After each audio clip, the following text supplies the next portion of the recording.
Yeah, you tuned into the right place. Welcome to the rain. Golden Queuing. H 2.0. Yeah. Yeah. You're looking for a diamond, found a treasure in the rough.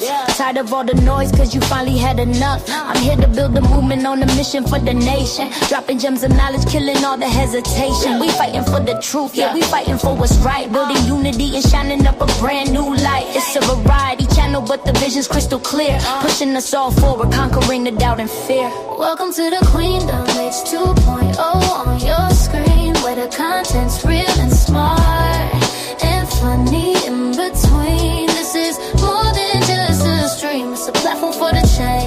Time to elevate the game and rearrange. If you're ready for a vibe that you can feel and trust, joining in the movement is a definite must. This ain't just another channel talking smack behind the screen. It's a spotlight for the creators, building up a better scene. Spreading radical love, that's the message in the code.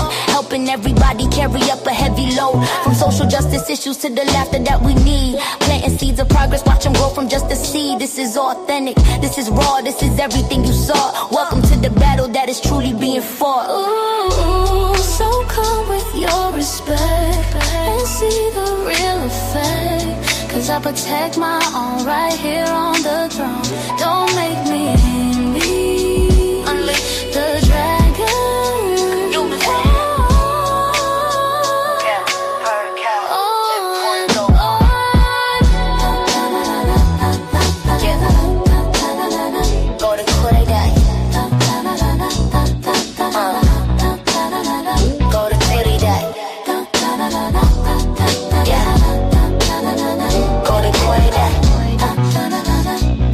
Subscribe, ring that notification bell. Yeah, you don't wanna miss a thing. Welcome to the family.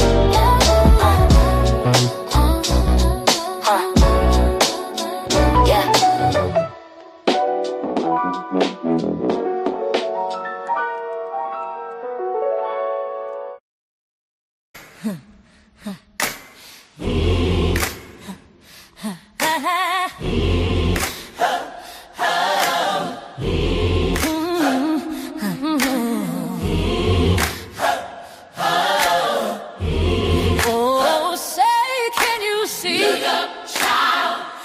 The dawn's early light, it's a new day.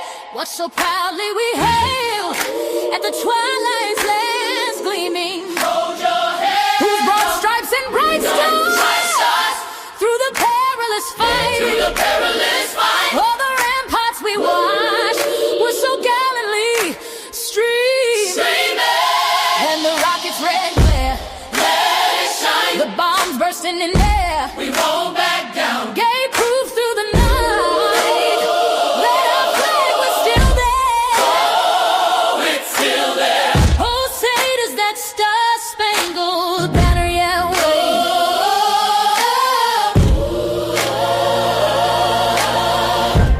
Justice.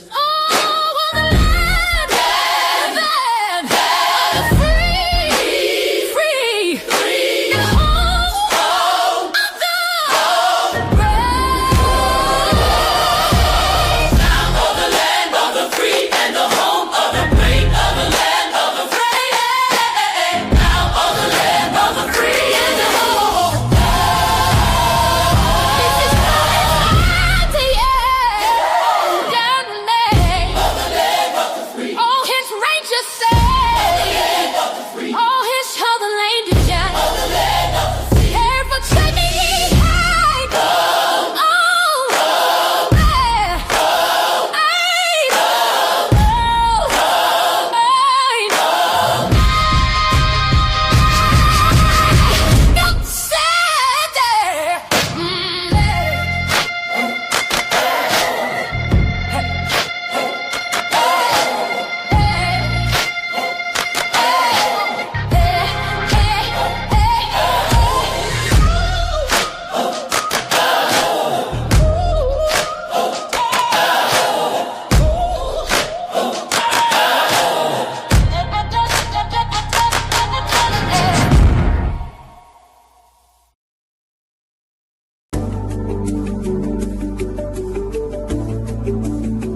Hey y'all, what's up? What's up? What's up? It's your girl Golden. I'm back with another video today, y'all. We got a few more things we're gonna get into, a few political updates, a lot of interesting things going on, y'all.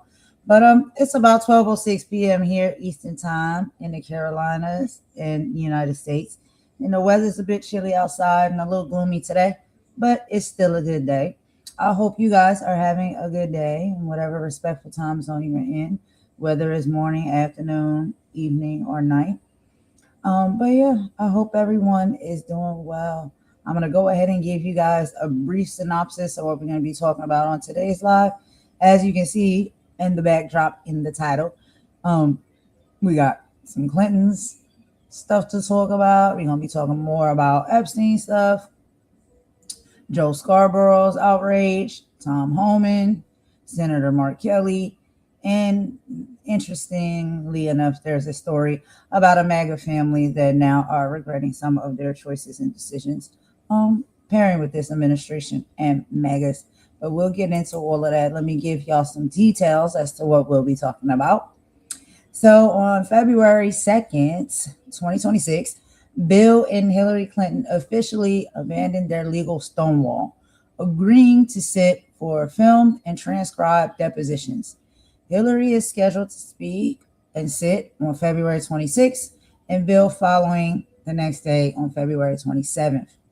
This reversal happened just hours before the House was set to vote on criminal contempt of Congress charges. Chairman James Comer rejected their unreasonable offer of a private 4-hour interview in New York without an official transcript. The heat intensified as the new unsealed Epstein documents in the United Kingdom reportedly revealed deeper international ties, leaving the Clintons with zero political room to run out the clock on bipartisan subpoenas issued back in August 2025. We also are going to get into Joe Scarborough's outrage.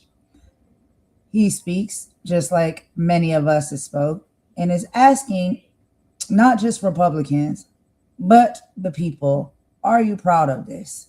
So on February 2nd, 2026, Morning Joe host Joe Scarborough delivered a blistering monologue following a testimony from a witness who described a violent encounter with federal agents. Scarborough directly challenged GOP leadership and the Supreme Court, asking, is this the America you wanted? And are you proud of this?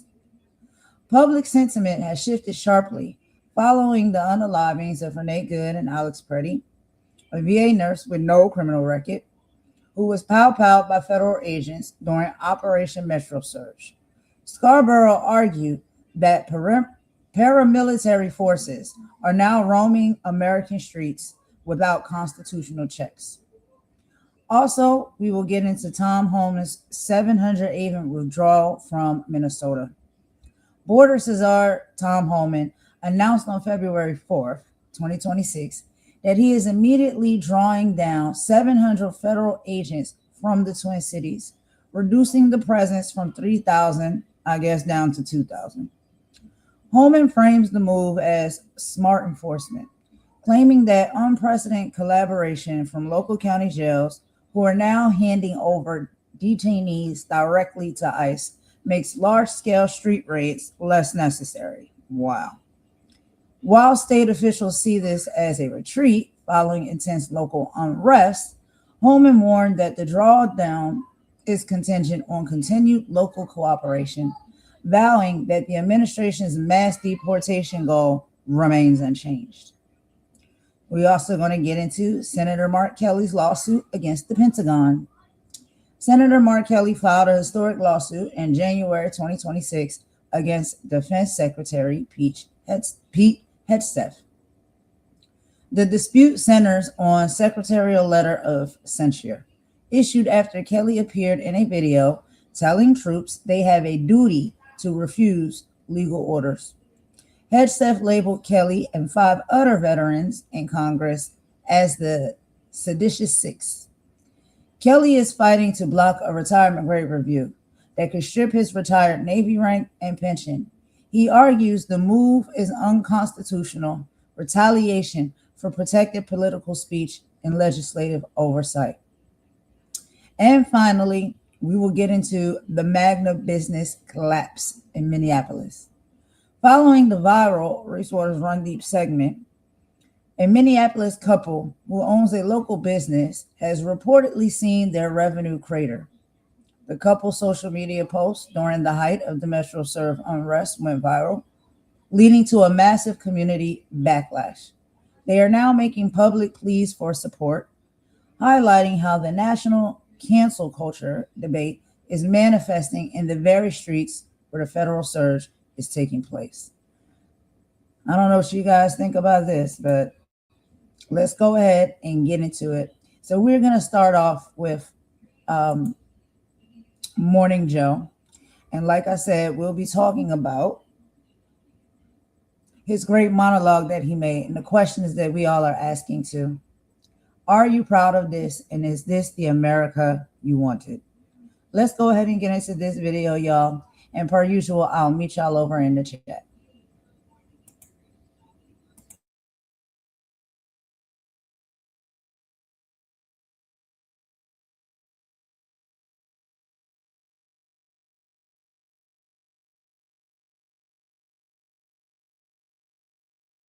By the Trump administration's immigration and enforcement tactics. Testified at Capitol Hill at a forum yesterday. No Republicans attended the hearing. Those who spoke included the brothers of Renee Good, the Minneapolis woman fatally shot by an ICE officer last month. They described deep grief and frustration that their sister's death has not led to meaningful change, despite national outrage. In the last few weeks, our family took some consolation, thinking that perhaps Nay's death would bring about change in our country. And it has not. Other witnesses included a Chicago woman shot several times by a Customs and Border Protection officer last fall during a protest. Democratic Congressman Robert Garcia shared text messages from the officer who shot her.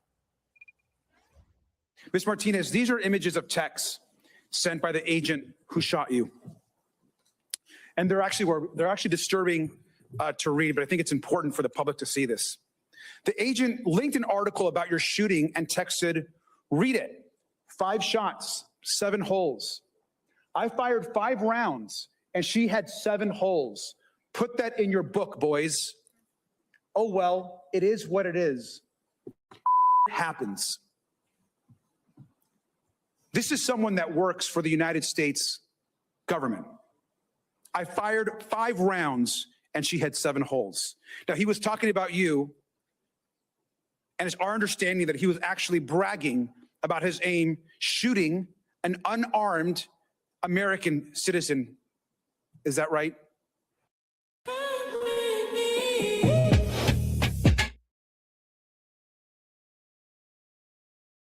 Correct.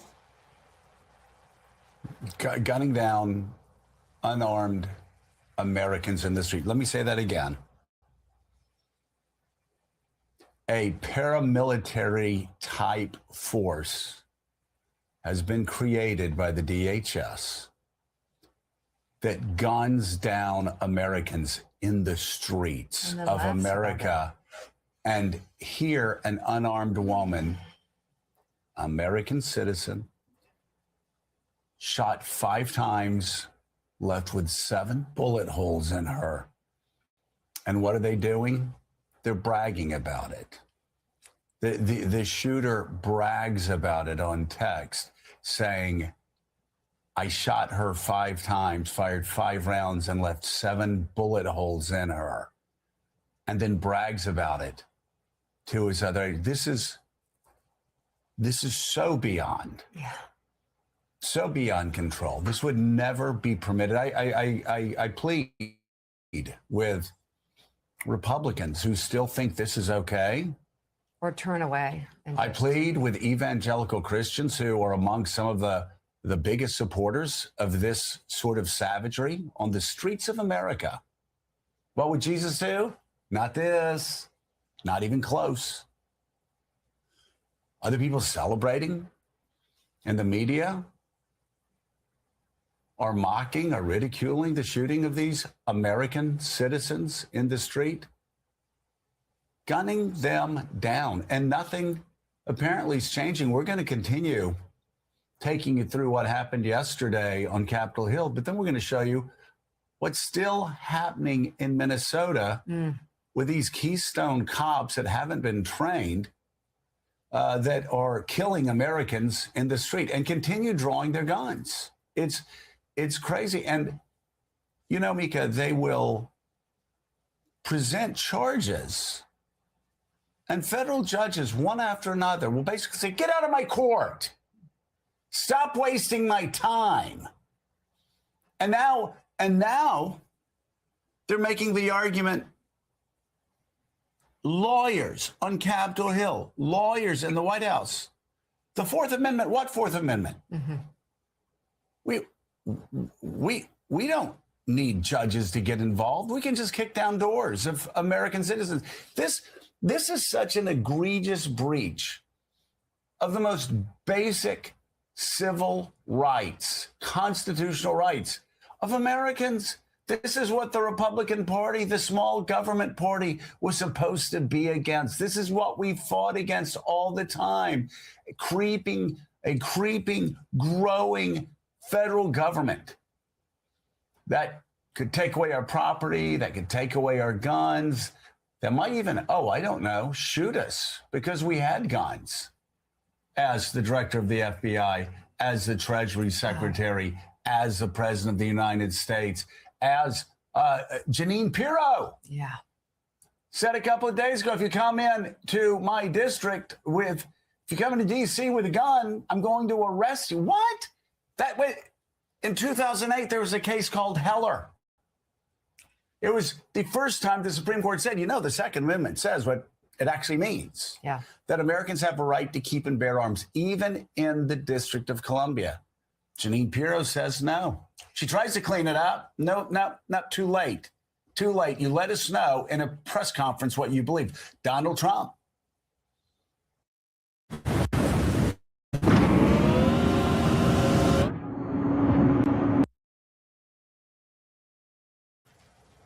Kash Patel, Scott Bessent. These people are talking like left-wing freaks. Do any of them, especially Ms. Pirro, remember January 6th? Well, a lot of weapons were brought into D.C. Well, and do they remember one state house after another state house after another state house where there were people that came with AR-15s and lined the halls of state legislature? Nobody shot them. The Biden administration didn't shoot them.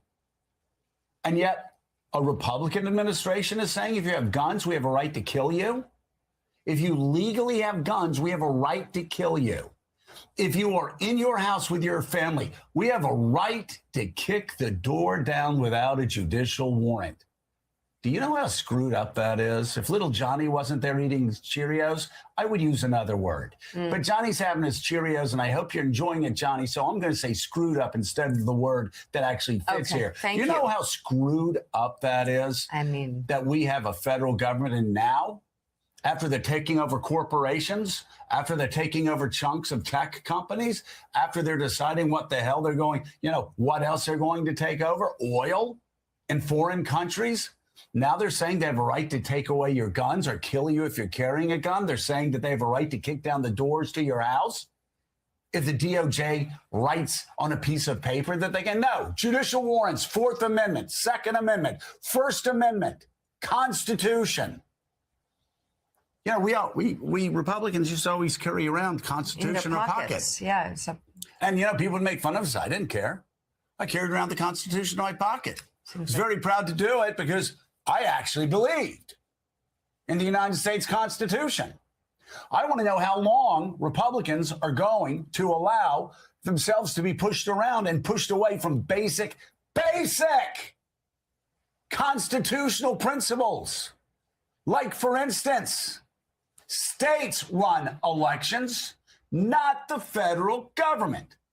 A person has a right to keep and bear arms. Yes, Janine, even in Washington, D.C. even at protests. But these judges say they have these people coming to court. They throw it out immediately because it is such an abuse of power by an ever-growing federal government that right now, by the way, has the federal debt up to $39 trillion. When I left Congress, it was $4 trillion. We balanced it 4 years in a row. Balanced budget 4 years in a row. $39 trillion. Biggest spending administration ever. Biggest deficits ever. Biggest federal debt ever. This government keeps getting bigger and bigger and bigger. And there are Republicans on Capitol Hill doing nothing about it. They will pay at the polls. They just will. Because, as we always said, when we were fighting to balance a budget, if you give Americans a chance to vote for real Democrats or Republicans that are acting like Democrats, they'll vote for the Democrats every time. And I'm speaking now only to the big spending ways of this Republican Party. So, hey, guys, you're just sealing your own fate. Wake up. Wake up. The First Amendment means what the First Amendment means. The Second Amendment means what the Second Amendment means. The Fourth Amendment means what the Fourth Amendment means. And Meek, again, this is why the judges are like, say, get out of here with your stupid cases. Saying it to the government time and time again. By the way, a federal judge later dismissed the DOJ's charges, to your point, against that Chicago. What a surprise. Also at the hearing, Aaliyah Rahman, a Minneapolis resident and U.S. citizen with autism and traumatic brain injury. She testified about how she was dragged from her car by immigration officers you see here during an enforcement operation. That incident was caught on video, which are you proud, Republicans? Yeah. Are you proud of this? Disabled, and she's good job, Republicans. Are you proud of this? She said she was a citizen. She also said she was disabled, but nobody was listening to her. On her way to a doctor's appointment. Rough her up. On her way to a doctor's appointment. Good job, Republicans. Are you proud? Detained. She says she was denied medical care at the detention center and lost consciousness. Dropshipping isn't hard. Doing it manually is. AutoDS. I was carried face down through the street by my cuffed arms and legs while yelling that I had a brain injury and was disabled. Willie, I mean, it is, all of this is unspeakable. And, you know, we thought a couple of days ago they'd gotten the memo that this is heinous. It's still happening in Minneapolis.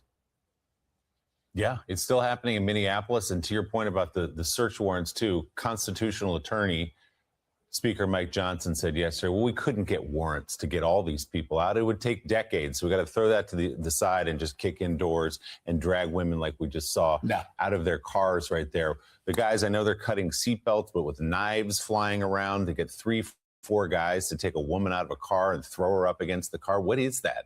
That's an untrained workforce of people perhaps drunk with power because they couldn't make the cut on a police force or something like that. But these scenes are ugly and, as you say, politically not helpful to Republicans. Yeah, you're right, Mika. They're meeting quotas. Meanwhile, immigration officers with guns drawn arrested activists yesterday in South Minneapolis after several vehicles followed federal agents through residential neighborhoods. Witnesses say officers ordered people out of the car at gunpoint, handcuffing at least one person face down on the ground. Homeland Security says the activists were detained for hindering an immigration arrest. An Associated Press photographer witnessed the scene. The arrests come amid the heightened tensions following warnings from federal officials that protesters could face consequences for interfering with enforcement. So another day, John Lemire, another case of ICE agents pulling out their guns without hesitation because somebody is following them around.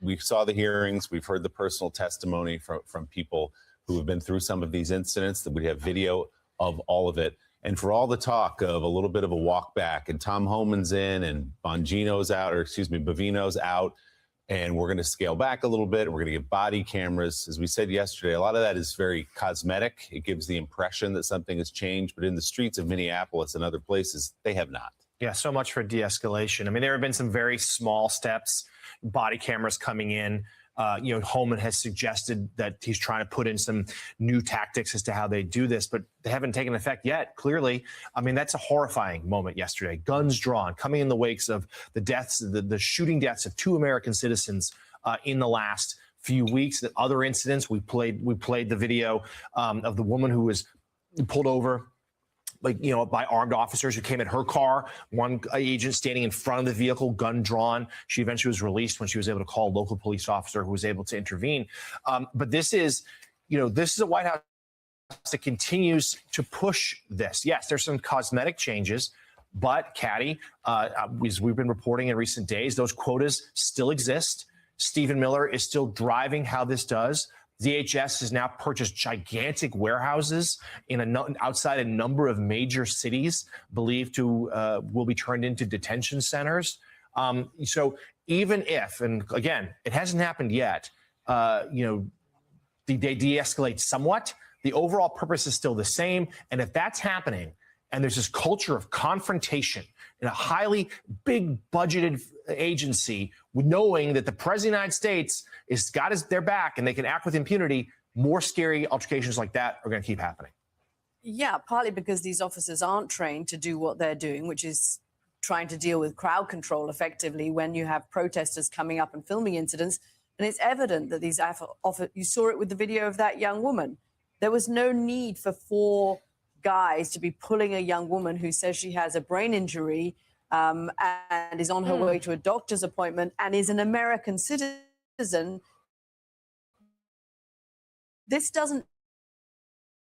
None of this needs to be. Barack Obama deported lots of the country to do it. When Alex Pretty was killed, there was a feeling that maybe the White House was going to row back. But these scenes and the bravery of the people filming them, these scenes coming out of Minneapolis suggest that actually the president is happy. I've seen play out on American television. Otherwise, you can be sure the message would have gone down to these officers that it had to stop. That's right. These officers are drawing guns. These thugs are drawing guns on people because they are following them. That's it. You hear when they come out of the car screaming, you hear them drawing guns and saying, that. Just look at it. Look at this. That is what happened to Renee Good. Is that called de-escalation? And I think of this video, some idiot stepped in front of the car again. But look who they're throwing to the ground. They're throwing these unarmed, helpless people to the ground, and they think they have a right to pull guns on Americans. Look at that. On American citizens simply because they're following them. Excuse me, sir. How old were you when you made your first million? What is this? Documenting in many cases. Would that happen if the NYPD knew that somebody was in a car and posed no threat to them? Would they come out with 4 people pulling guns? No. John Lemire, have you ever heard of that in your years working as a beat reporter for the Daily News? The NYPD ever acting like this when they knew that somebody was in a car, maybe recording them, but posed no threat to them? Not that I can recall. I mean, certainly NYPD, there's no shortage of training for the NYPD officers. And of course, every police agency makes some mistakes. There are questionable decisions, but not consistently like this.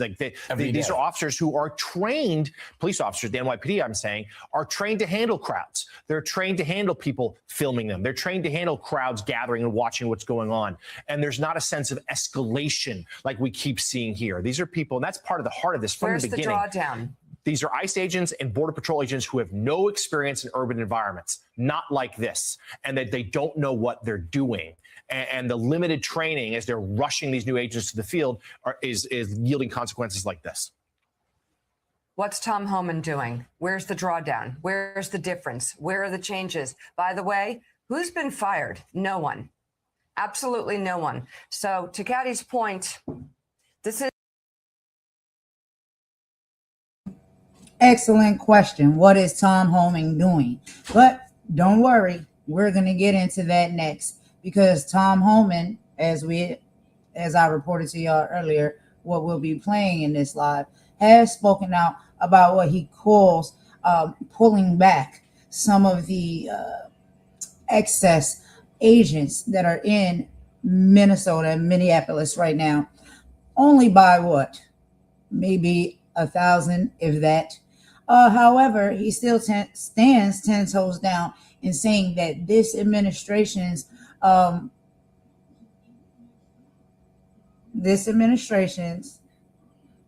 ICE organization and rollout will remain to be the same. He is still backing how they choose to move and operate. So what real difference is he even really making as far as trying to come out and tell us he will be pulling 700 maybe ICE agents out of the city? There's still going to be ICE agents there, continuing with this same type of rollout, this same type of violence, this same type of abuse. So you limit a few bodies of ICE agents, but the ones that are there, you have no problem with how they're moving and shaking. That's what I get from it. But anyway, let's keep going. We're gonna let Morning Joe here finish, and then just as they asked, we'll hear from Tom Homan and see exactly how he's handling all of this. Let's get back into it. We only got like 1 minute left. This, unless something changes, exactly what President Trump wants to be happening on the streets of America.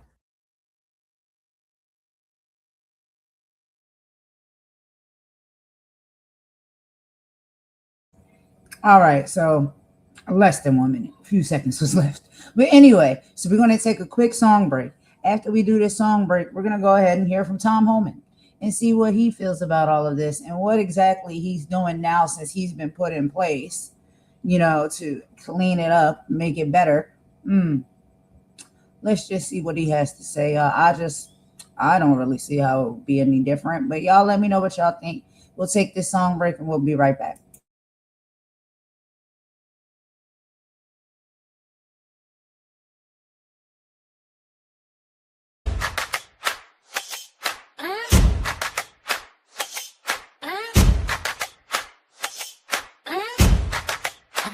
Yeah. They thought we were sleeping. Woke up!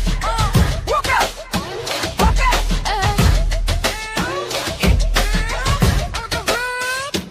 Wake up! 1 weekend, no one lost the Fox and the DHS. She was playing checkers while we're dealing with this mess. Last credit in the street, nurse with illegal heat.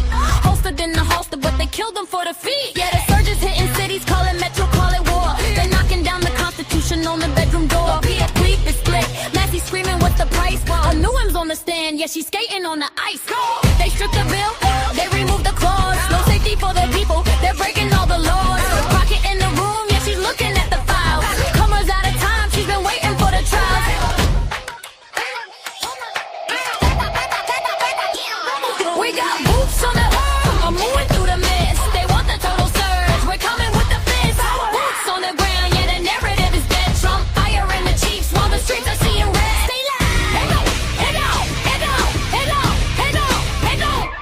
We got boots on the ground, moving through the mist. They want the total surge, we're coming with the fist. Boots on the ground, yeah, the narrative is dead. Trump firing the chiefs while the streets are seeing red. Stay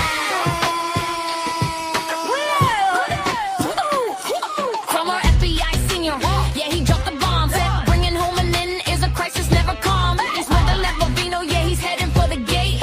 Ellison is smiling while the judge decides the fate. Not credible, they said, yeah, he lied under the oath, trying to occupy the city. Now we're seeing the growth of the resistance, the persistence. 2-way to the left, unlikely alleys fighting back against the state that spawns a death. Listen close, listen close, listen close, listen close.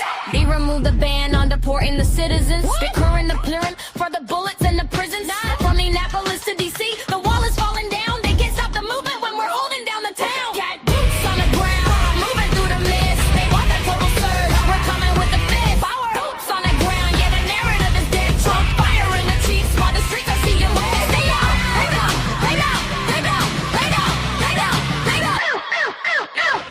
verge is crumbling. We see it. We see it all. We see it, moving, see it, breathing, see it, moving. Can I kill you when they say swing? We never run. Breathe, see it, breathe, see it, never burn. I kill you when they say swing. We never run.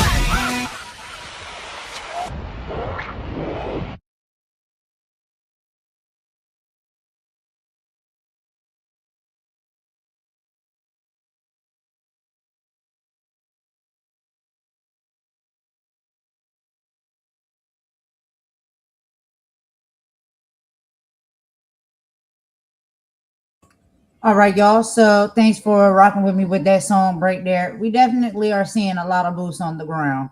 And I'm happy to see it because it is what is necessary. With all of this stuff that's going on, I'm glad to see people are getting out there in the field. People are using their voices and their platforms to bring a lot of this stuff to the forefront and bring attention to it. It needs to be addressed. It needs to end. It needs to be fixed. And this is what we are doing in our own ways. And so let's go ahead now and hear some from Tom Homan, which is what Morning Joe was asking for as well. Tom Homan, where do you stand? What do you have to say? What is your plan? Are you going to try to fix this and turn this around? Because we are seeing the images, the videos almost every day on all platforms, whether it's here on YouTube, Instagram, Facebook, TikTok, of how these ICE agents are abusing and misusing people in general. Yes, we can say the American people, but people in general, human beings. That woman being dragged out of her car like that and slammed to the ground the way she was, already suffering from traumas, right? Mental traumas, having autism, having brain injury already, going to a doctor's appointment, being a legal citizen of this country, abused that way. And we're watching this play out each and every day. Another one and another one and another one. And this ain't no DJ Khaled. I'm just saying.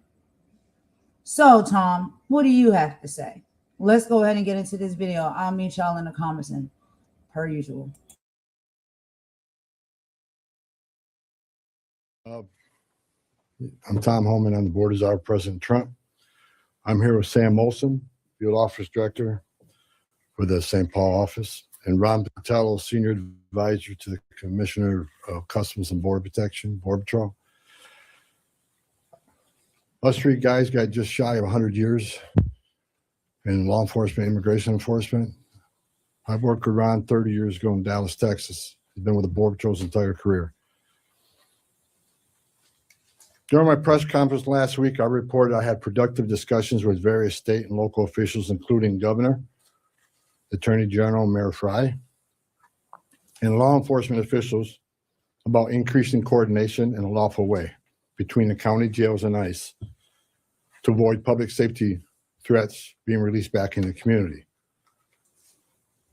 While we had our differences, one thing was clear: we all committed to public safety for all who live in the Twin Cities.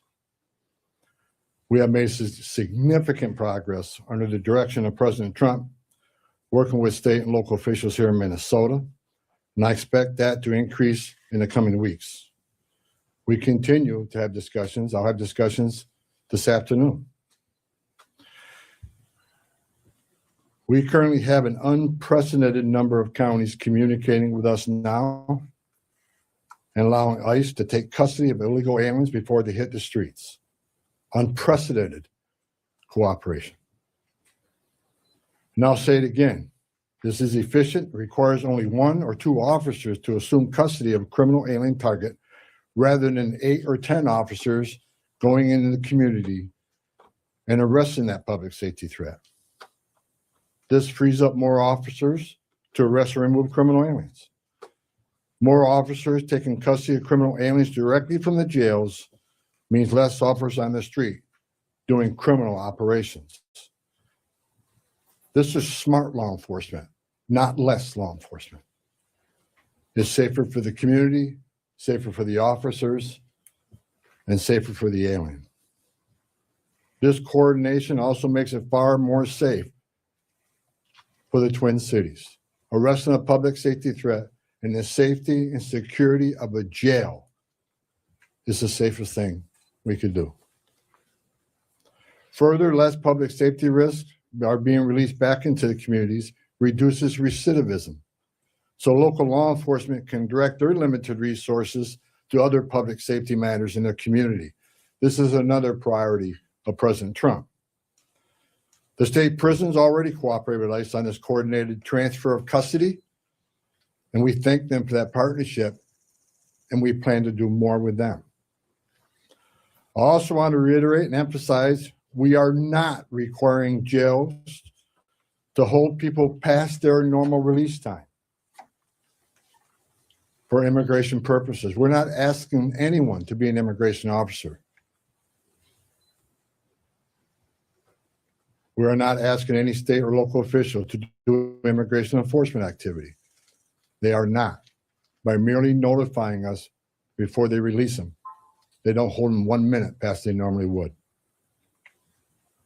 Given this increase in unprecedented collaboration, and as a result of the need for less law enforcement officers to do this work in a safer environment, I have announced effective immediately, we will draw down 700 people effective today. 700 law enforcement personnel. We have also fully integrated CBP personnel into the ICRO team structure under one unified chain of command. Not two chains of command, there'd be one chain of command here. Any large enforcement operation I've ever been involved with, there's one chain of command, and that's where we're moving forward. During my press conference last week, I announced that moving forward, ICE will be conducting targeted immigration enforcement operations, like ICE has traditionally done for decades, based on reasonable suspicion to question and detain. ICE will conduct these operations and transnational criminal organization investigations with a focus on national security and public safety. I want to be clear. Just because you prioritize public safety threats don't mean we forget about everybody else. We will continue to enforce the immigration laws in this country. To help execute this, we have developed and implemented a multi-agency surge task force with an operational framework that clarifies lines of effort, integrated enforcement, investigative and special response efforts. A unified joint operations center has been established to manage all operations and ensure efforts align with priorities of the mission. This reorganization also enables ICE to leverage joint intelligence capabilities to effectively target threats, as well as to reduce the overall personal footprint and enhance public safety and confidence in the agency's capabilities and presence here. I've also ensured that officials from legal internal affairs offices remain on the ground as long as this operation continues. During our efforts to identify and implement improvements of how operations are planned, conducted, and managed, we identified a gap in regard to the use of body-worn cameras. This was actually raised by the workforce when I started walking around talking to people here. Some officers and agents had them, some didn't. That inconsistency was unacceptable, so we moved immediately to prioritize full body cam deployment in the city. I discussed this with Secretary Noem a couple of days ago, and she made the decision to deploy them. The plan is to deploy them nationwide, but it's a priority for the city right now. There's actually $20 million in the spending bill to further fund the deployment of body cameras. The president is supportive of this decision because we have nothing to hide. We want to be fully transparent in what we do. The American people seek and deserve professional and trustworthy law enforcement, and I and the president expect that any misconduct will not be tolerated and will be swiftly addressed. The integration, structuring, and resources we have implemented would help ensure accountability and that targeted enforcement operations have a focus on national security threats and public safety threats, and they are conducted effectively, safely, and appropriately. Again, this is smarter enforcement, not less enforcement. For those who are not a national security threat or public safety risk, you are not exempt from immigration enforcement actions. If you're in the country illegally, you are not off the table.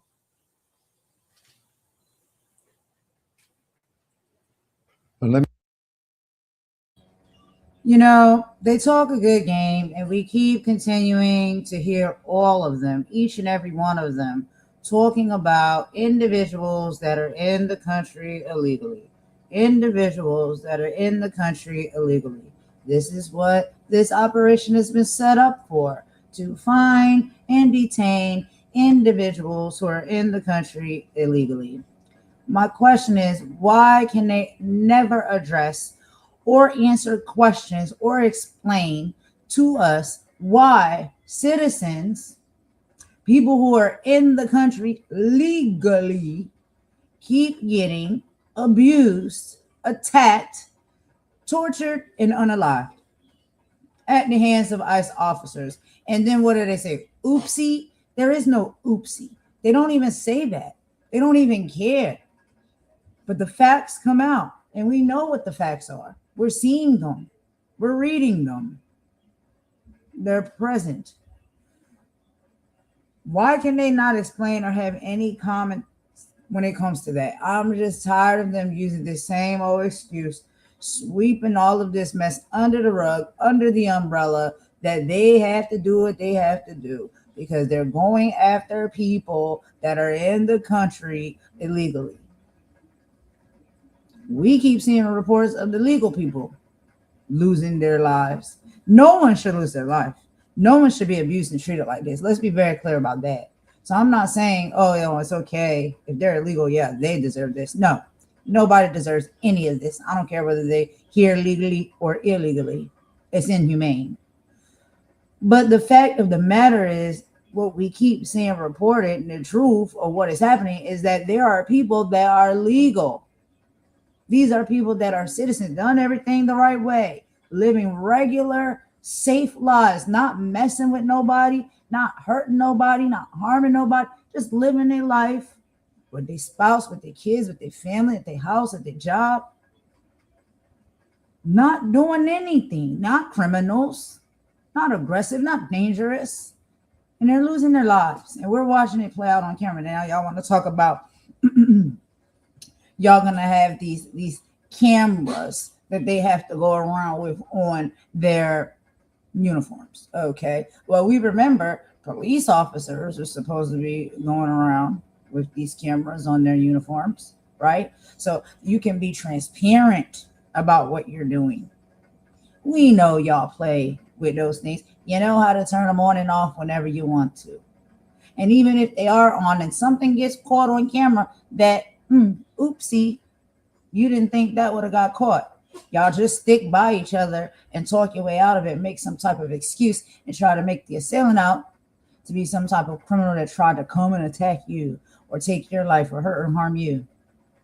You turn it on the victim when really y'all out here doing too much, abusing people, taking out your frustrations, unaliving people, being hateful, being mean, and nasty work. So what is a camera on them going to change? The cameras that are important are the cameras on these cell phones. The cameras that these people have as citizens and bystanders that want to protect their fellow neighbor. And they're recording y'all and exactly what y'all doing and how it plays out from beginning to end. And this is what y'all don't like. Well, hello, technology. Thank you very much. It works for your good sometimes, don't it? Y'all gonna keep playing with us. Keep on playing with the people because the people have about had it. They've had enough. And the truth is out. There's no more hiding and lying. You can't skate your way out of everyone. No. Anyway, let's keep going. Let's see. He's talked for about 30 minutes. So I don't know if I'm going to play all this. I might skip around a little bit, y'all, because we got to move on to the other topics as well. But I do want to just hear what he's saying because there's a lot more of this gaslighting tactics that these people have. These same old tired talking points. It's like we're tired of hearing it. We're tired of hearing it, and we don't believe you. We know you're full of crap. You know, my personal opinion. Maybe not everybody feels that way, but me, as my personal opinion on it. And we're sick of it. We're sick of seeing people abused, pushed down to the ground, drug out of their cars and their homes, and their workplace, and their schools, and their gas stations. Unalived, right in front of us, for us to see. So much so that I do believe we are living in a society right now that is desensitized from seeing this type of brutality. It's like you see it today, and it's like, oh, okay. Yep, that's just what happens. No, that's not just what happens. That's not just what's supposed to happen. This is brutal force that these people are using on human beings. And we see so much of it. We have to make sure that we don't allow ourselves to become desensitized. Anyway, let's keep going. Let me be clear, President Trump fully intends to achieve mass deportations during this administration, and immigration enforcement actions will continue every day throughout this country. President Trump made a promise, and we have not directed otherwise. I heard rumors we have, untrue. Given that many public safety threats on our communities, many of which poured across the border during the Biden administration, it makes sense to prioritize public safety risks right now. Again, prioritization doesn't mean you forget about everybody else. But we have a criminal here, a non-criminal here. The criminal has to be arrested first because they're the biggest threat to the community.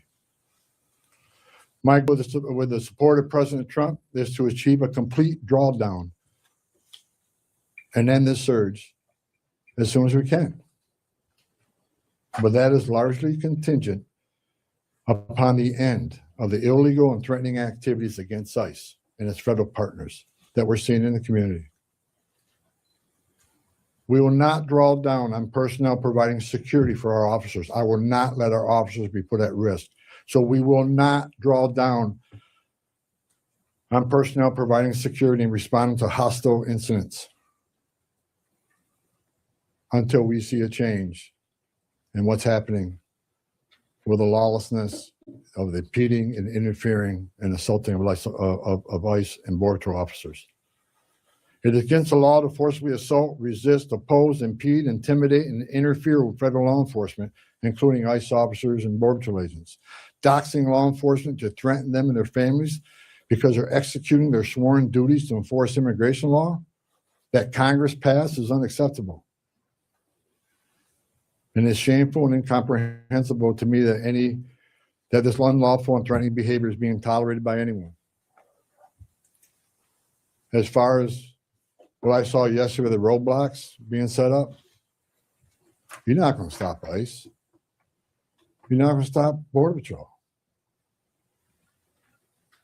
The only thing you're doing is irritating your community and want to go get groceries or pick their children up or whatever. I talked to the chief of police, and he committed to taking swift action on those illegal roadblocks. They're illegal. We shouldn't tolerate them. Again, a complete drawdown is going to depend on the cooperation, continued cooperation of local and state law enforcement and the decrease of the violence, the rhetoric, and the attacks against ICE and Border Patrol. The federal law enforcement personnel, ICE and CBP and other partner agencies are patriots. And they've carried out their duties patriotically, with integrity, with professionalism and compassion. I've said this many times, these men and women don't hang their heart on the hook when they come to work. President Trump and I strongly stand with them in the critical work they do to prevent harmful or otherwise dangerous people from entering or remaining in this country. As part of the surge operation here, numerous criminal aliens have already been arrested. We've arrested 14 people who had homicide convictions, 139 people with sex-related offenses, 28 gang members, 139 assault convictions, 87 sex offenses, 28 gang members have been arrested, just to name a few. We're taking a lot of bad people off the street. Everybody should be grateful to that. Who in their right mind would want these dangerous criminals walking around their communities? Everyone has a constitutional right to peacefully protest. President Trump and I, we completely support that. At the same time, professional law enforcement officers should and need to be able to perform their sworn duties without being harassed, impeded, or assaulted. I want anyone to report instances of alleged misconduct or wrongdoing. There's a way to report that. The Trump administration is taking violations of 18 U.S.C. 111, which is assaulting, impeding, interfering. We're taking that seriously. If you violate the law, you will be federally prosecuted. In the past month, 158 people have been arrested for violation of 111. 85 cases have been already accepted for prosecutions. The rest remain pending. We've had 9 indictments of those who raided the church, and additional cases are being worked. Additionally, I've been saying this for almost a year now. Hateful, extreme rhetoric against ICE personnel is completely unacceptable. Please stop. America. I'll take questions. Sir, you said that you're getting unprecedented cooperation. Where's that coming from? Is it coming from the sheriffs? Have you signed agreements with them? Are Hennepin and Ramsey County part of that? And the 700 officers leaving Minnesota, are they Customs and Border Patrol or ICE or? There's a mix, but that number is based on, number one, the cooperation again, rather than having whole teams out looking for a criminal alien was just released. Now we have one agent at that jail picking that person up. That and the operation has been successful on a number of arrests, so the target list is reducing. So with the efficiencies of the jails, with the efficiencies of the prison system working with us, and the target list decreasing, we had a whole team looking at what makes sense without risking officer safety and the security teams, and that number is 700. Look, we want to get back to the original footprint, the Minnesota footprint of what ICE officers looked like before this operation, plus the additional hires through the big, beautiful bill. A lot of these people, we got agents here from LA, New York, and Portland. There's problems there too. So we want to get people back to their home stations and force immigration laws in those areas. But the vast majority of sheriffs, there's only a few that we're still in consultation with, but this is unprecedented cooperation. So again, I want to thank, the sheriffs, the governor, and the AG. I think we're in a lot better place than we've ever been in. We never had this kind of cooperation at this level, and I'm not leaving until we get all done. But I'm happy to say I'm extremely pleased with the leadership team and their outreach to the sheriffs, to the state, to the chiefs. I've talked to many of them. I didn't talk to all of them, but I plan on talking to every one of them before I leave and thanking them for their cooperation. Are you getting cooperation from Hennepin and Ramsey? Follow-ups right here. Go ahead. With everything that you've mentioned here right now, do you think this operation was a success here in Minnesota? Yeah, I think I just listed a bunch of people we took off the streets of the Twin Cities. So I think it was very effective as far as public safety goes. Was it a perfect operation? No. And I just told you, we created one unified chain of command, make sure everybody's on the same page, make sure we deconflicting targets, and make sure we follow the rules. Now, I'm not saying anybody, I don't think anybody purposely didn't do something they should have done. I'm saying that I brought a different set of eyes in this. I've done this for a long time. We made this operation more streamlined. And we established a unified chain of command, so everybody knows what everybody's doing. And not that it wasn't current before, but we approved upon that. So in target enforcement operation, we go out there. There needs to be a plan, and I want to make sure everybody has a plan. But I'm. All right, y'all. So that is the whole speech from Tom Homan. There's some parts in there, that I did want to play and let y'all listen to. And I'll let y'all listen to a few of the questions that was being asked and the responses that he was giving to those said questions. If you ask me, I'm just sitting there listening to it like, I'm really fed up with it all. And I really just stopped listening. I stopped listening to their responses, right? When they're asked impertinent questions, serious questions, these merry-go-round responses that these people like to give when they're doing these press conferences and speeches is really starting to like frustrate me. And if anybody else, I don't know if you feel that way or not. I don't know if you believe what these people are saying. If you buy it, you're going for it, or if you're not. I don't buy it. I'm not going for it. A lot of it doesn't make sense. They don't know what they're saying. They don't have answers. They don't. Not the proper answers that we're looking for.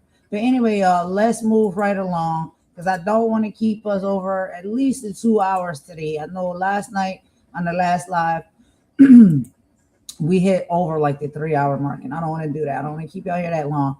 So now we're going to go ahead and get into our next topic of the day. So let's talk about the Clintons, okay, and how these Epstein files are rocking in the UK as the Clintons strike a last-minute deal to testify. We're going to get into all of that on this report here and find out exactly what's going on. But as y'all know, with these Epstein files coming out, and we have heard the talks that Bill is supposedly, his name is listed within the Epstein files, and Bill and Hillary, they have now decided that they're going to testify. They're going to make a statement. They're going to sit down, and it will be filmed and it'll be transcribed. Now, apparently what they're saying is at first, when they said that they would speak out, they wanted to do it privately, but there was denial towards that. That was not okay. So the chairman, James Comer, he rejected that. He said it was unreasonable to offer, like a private 4-hour interview. He wants this stuff to be filmed and he wants it to be transcribed and on the record. And so now it seems as though they have agreed to that. And so both Hillary and Bill will be doing that. And that is what this is going to be about. And a lot of this has come from the intensification in the release of the Epstein files. But we'll get into it, y'all. I'm going to let CNN reporters do what they do best and tell us about it. So let me go ahead and get this up on the screen for y'all. And we'll watch this together. So yeah, British ex-ambassador to U.S. steps down from House of Lords. We'll get into all of that. It'll be covered right here in this quick news clip. It's not that long, just about 9 minutes. All right, so let me go ahead and show y'all this one, and I will meet y'all in the chat per usual. The Epstein files fallout once again spreading across the Atlantic to the UK. Britain's former ambassador to the United States, Peter Mandelson, is resigning from the upper house of Parliament over his ties to the late sex offender. Even more stunning, one British royal is calling out another. Prince Edward did not directly mention his older brother Andrew, who has been stripped of his royal title over his Epstein ties. But listen to Edward's comments to CNN at a summit today. I'm not sure this is the audience that is probably the least bit interested in that. So they all came here to listen to about education solving the future.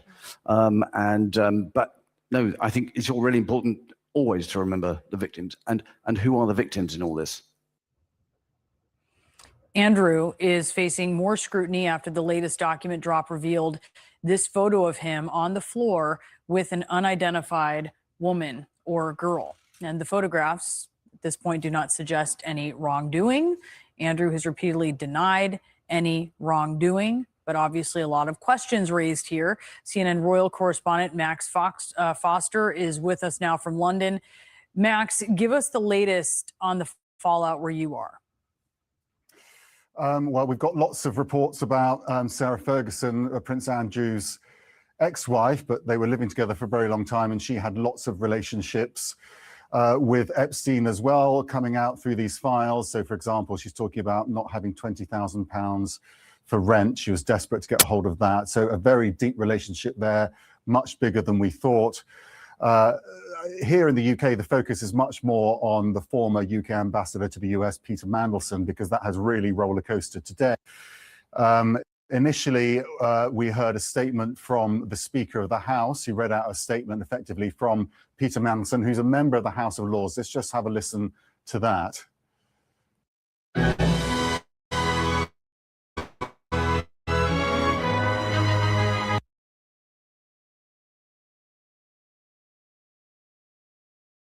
My Lords, given the public interest and for the convenience of the House, I've decided to inform the House that the Clerk of the Parliament has today received notifications from Lord Mandelson of his intention to retire from the House, effective from 4th February.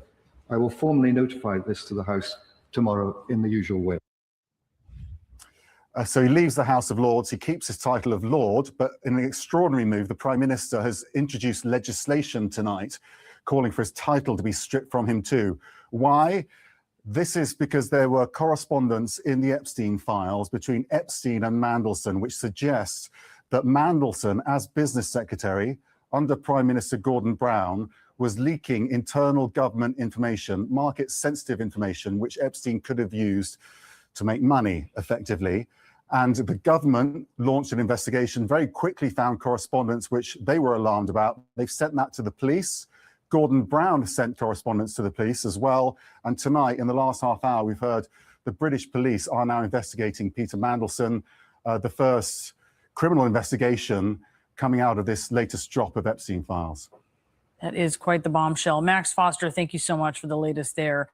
Former President Bill Clinton and former Secretary of State Hillary Clinton have reached a deal to testify in the House investigation of Jeffrey Epstein. The agreement means they will avoid a contempt of Congress vote. Sources telling CNN the Clintons will be deposed on February 26th and 27th, but they've added a new twist. They want to answer the Oversight Committee's questions in a public hearing. It's not clear if the Republican chair, Congressman James Comer, will accept that request. President Clinton has never been accused of any wrongdoing with Epstein, and his spokesman has said Clinton denies knowing of Epstein's crimes and cut off their relationship before they came to light. Last night, the Deputy Attorney General once again signaled there will likely be no further criminal charges stemming from the Epstein files. It is not a crime to party with Mr. Epstein. And so as horrible as it's not a crime to email with Mr. Epstein. And some of these men may have done horrible things. And if we have evidence that allows us to prosecute them, you better believe we will. But it's also the kind of thing that the American people need to understand, that it isn't a crime to party with Mr. Epstein. Let's bring in Sarah Fitzpatrick of The Atlantic, an investigative reporter who has covered Jeffrey Epstein extensively. And just first, what is your reaction there to what we heard from Todd Blanche, and what are survivors telling you about it? I mean, I think it's really hard to square what Todd Blanche is saying there versus what he has spent money on for the Justice Department, of taking hundreds and hundreds of attorneys to review these documents, to work overtime. Like, if there's likely to be no charges, why was there such a huge commitment of resources that have been pulled away from other violent crimes and other things that are in desperate need of law enforcement attention? He says it's not a crime to party with Epstein. It's not a crime to email with him. That's certainly true. But you've heard critics of what he's saying say it's very curious to party with Epstein or ask to go to his island or email with him after you know that he is a convicted pedophile. And that raises a lot of questions, and the DOJ should be more interested in investigating that. So where does that leave things, and why aren't they? I think it's a very curious question that we have never gotten a good answer to. This investigation, unfortunately, has been mishandled by multiple administrations, both Democratic and Republican, at the local level and at the federal level. And so what I think it reflects is the Trump DOJ kind of came in that we're going to release these files, we're going to get to the bottom of this. And now we're seeing that there have been no, as far as we can tell, no major law enforcement steps taken. For example, the Clintons, I was talking to sources who have said, no, the Clintons have never been questioned by law enforcement, which, of course, you need probable cause, you need, certain steps need to be met before you would bring someone in for questioning, but it suggests a kind of lack of interest and a lack of following all of those leads. Anyone who, especially because Epstein was charged, and Maxwell were charged with trafficking, which means the moving of people for the purpose of sex. anyone who was at these parties, who had knowledge of their whereabouts, how communications were done, how the planning was, they have material information that would be important to investigators. So it just suggests that this was never really about getting answers, and especially answers that might not reflect well on the Justice Department. So what should lawmakers be interested in learning from the Clintons? I think there's a lot to be learned about, Epstein's behavior, his confidants, how he responded to allegations, questions about even how he made his money. One of the things that has been so frustrating for me as an investigative reporter is up until these files were released over the weekend, it was very unclear what Jeffrey Epstein did all day. Now I have a better sense, which is email a lot, and cultivate this network very deliberately. But I think there's anyone who was in his orbit, who understood who was involved, who may have had knowledge, that's all relevant information. It doesn't mean that they were aware of criminality, but it means that they have insight that might bring investigators towards people that did. And then on this issue of redactions, there is a hearing tomorrow, and you have lawyers for victims saying, yeah, our victims sort of trusted DOJ to have all of these files put out, but you put out these files with a ton of their personal information in it. It was a failure of DOJ. What's going to happen with the files and with what they're asking for? It's unclear. So there'll be a hearing tomorrow in New York, and a judge will hear arguments from lawyers for the victims as well as representatives from the government.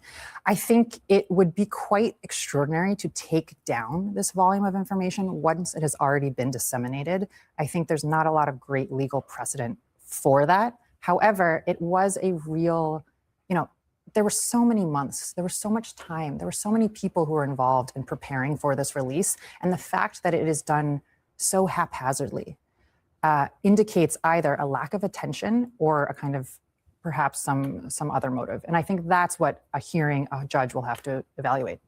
Sarah Fitzpatrick, always great to get your insights on these new developments. Appreciate it.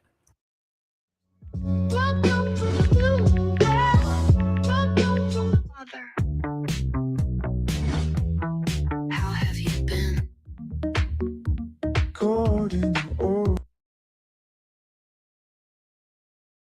More than 3 million pages, 2,000 videos, and 180,000 images.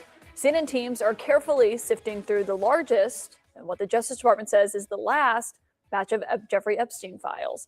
It's an enormous trove of documents, and it includes references to some of the richest and most powerful people on the planet. That includes the current president, a former president, cabinet secretaries, a former prime minister, billionaires, and the list goes on and on and on. The Justice Department says tonight that its job is done. We complied with the statute, we complied with the act, and there is no, we did not protect President Trump, we didn't protect or not protect anybody. I mean, I think that there's a hunger or a thirst for information that I do not think will be satisfied by the review of these documents. I should note that just because someone is mentioned in these documents does not mean that they've been accused of wrongdoing or did anything wrong. Many of these claims are unverified or they rely on secondhand information. But these are the key findings our team has uncovered so far, and I should note, millions of pages have come out. We are still digging right now in this hour. Donald Trump's name appears thousands of times in these new documents. In some, he's merely mentioned in emails that Jeffrey Epstein sent to other people, but the files also contain a complaint from a woman who accused Trump of raping her in 1994 when she was just 13 years old. According to the FBI document, this accuser, who is identified as Jane Doe, said that Jeffrey Epstein was, quote, angry that Trump was the one to take her virginity and that she was also raped by Jeffrey Epstein. This woman had previously launched lawsuits against Trump and dropped them. The last one happened right before the 2016 election. The president has previously denied these allegations. Also included in today's release was a list of sexual assault allegations related to the president compiled by the FBI in August, many of which appear to have come from unverified tips. We don't know why tonight the FBI made this list, and there are more than a dozen allegations that are included in it. But recall what the president has previously said about these documents, about the Jeffrey Epstein files. He said that they are a hoax and that the release of them could ruin people's reputations. I know it's a hoax. It's started by Democrats. It's been run by the Democrats for 4 years. You had Christopher Wray and these characters and Comey before him. I would say that, these files were made up by Comey. They were made up by Obama. They were made up by the Biden, we went through years of that with the Russia hoax, with all of the different things that we had to go through. We've gone through years of it. Just to be clear, Christopher Wray was the president's pick for FBI director that he put into that job. This also comes as we're learning for the first time about Jeffrey Epstein's contact with Elon Musk. You may remember Elon Musk dropped what he described as a really big bomb last year. Said Trump was in the Epstein files, and that was the real reason that they had not been made public. Well, it turns out, based on what we saw today, Musk is also in the Epstein files. Emails show that he tried coordinating multiple visits to Jeffrey Epstein's private island. In one from 2013, Elon Musk asked Jeffrey Epstein, "When should we head to your island?" The year before, he said, "What day night would be the wildest party on your island?" Now, this is after Musk claimed, in all caps, I should note, last year that, quote, "Epstein tried to get me to go to his island, and I refused." Musk's representatives did not immediately respond to CNN's request for comment for explanation for those emails and that contact. And speaking of distancing and denials, recall what President Trump's Commerce Secretary Howard Lutnick said just last year about a 2005 encounter that he had with Epstein at his Manhattan townhouse. I dare you to let me build you.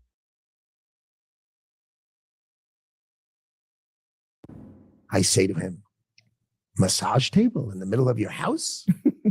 How often do you have a massage?" And he says, "Every day." And then he gets weirdly close to me. Ooh. And he says, "And the right kind of massage." And in the 6 or 8 steps it takes to get from his house to my house, my wife and I decided that I will never be in the room with that disgusting person ever again. Okay, so that was 2005. The files released today show that Howard Lutnick tried to meet or call with Epstein several times after 2005, much longer after. A 2011 email to Jeffrey Epstein from his assistant reads, "Howard Lutnick will come see you at 5 p.m. That same year, the heading of an alarm message reads, "Drinks with Howard Lutnick." And Lutnick also emailed Jeffrey Epstein's assistant in 2015, inviting Epstein to a Democratic fundraiser for Hillary Clinton that he was hosting. Asked for comment on these emails and the correspondence between the two, a spokesperson for the Commerce Department told CNN Secretary Lutnick had limited interactions with Mr. Epstein in the presence of his wife and has never been accused of wrongdoing. Some of the victims of Epstein have expressed frustration with the entire process. I want to give you the opportunity to speak directly to them. Well, I don't know what you're speaking to. I mean, if there's frustration with, quote, the entire process, same here. I mean, you have a situation where for many, many years, nobody even breathed a word about Jeffrey Epstein. And then all of a sudden, it was all anybody would talk about. Listen, victims of Mr. Epstein have gone through unspeakable pain. And there's nobody that should say anything differently. I hope that the work that the men and women within this department have done over the past 2 months hopefully is able to bring closure. And tonight we are hearing directly from Jeffrey Epstein's survivors who are angry, some of them frustrated that their names showed up unredacted in the files that came out today, despite what we heard from the Justice Department about a pledge to prioritize their privacy. More than a dozen of the survivors issued a new joint statement. It reads in part, "This latest release of Jeffrey Epstein files is being sold as transparency, but what it actually does is expose survivors. Once again, survivors are having their names and identifying information exposed, while the men who abused us remain hidden and protected. That is outrageous. As survivors, we should never be the ones named, scrutinized, and re-traumatized, while Epstein's enablers continue to benefit from secrecy. This is a betrayal of the very people this process is supposed to serve." One of the Epstein survivors who signed that statement is Jess Michaels, who says she was sexually assaulted by Jeffrey Epstein when she was 22 years old. And Jess joins me now. And thank you for being here on a day like today. We've spoken with many of the survivors on this show before, and I know it's not an easy conversation to have. So I really do appreciate you joining us. When you heard the Deputy Attorney General today talking about closure. Is that what you feel after this release? Firstly, thank you so much, Caitlin, not only for having me on, but for continually having Epstein survivors on so that our voices are heard. There is not a single bit of closure today. I actually brought a little show and tell for you, Caitlin. You know how I heard you speaking with the attorney before this about the 302s, and this is what the only 302 that could be found so far in the files by someone that was combing the files for hours. It was 7 pages, and 4 of them looked like this. So we know that the victim's name is here, right? And that's appropriately redacted. So what is all of this? So there's no way for me to say to you that there's closure here. This is the exact opposite of transparency. I mean, it must be so frustrating for you to look at that and to see just completely blacked out in the entire page. And then we've seen pages where they're blacked out and the only thing not blacked out was a survivor's name. It is such incompetence. It is sloppy.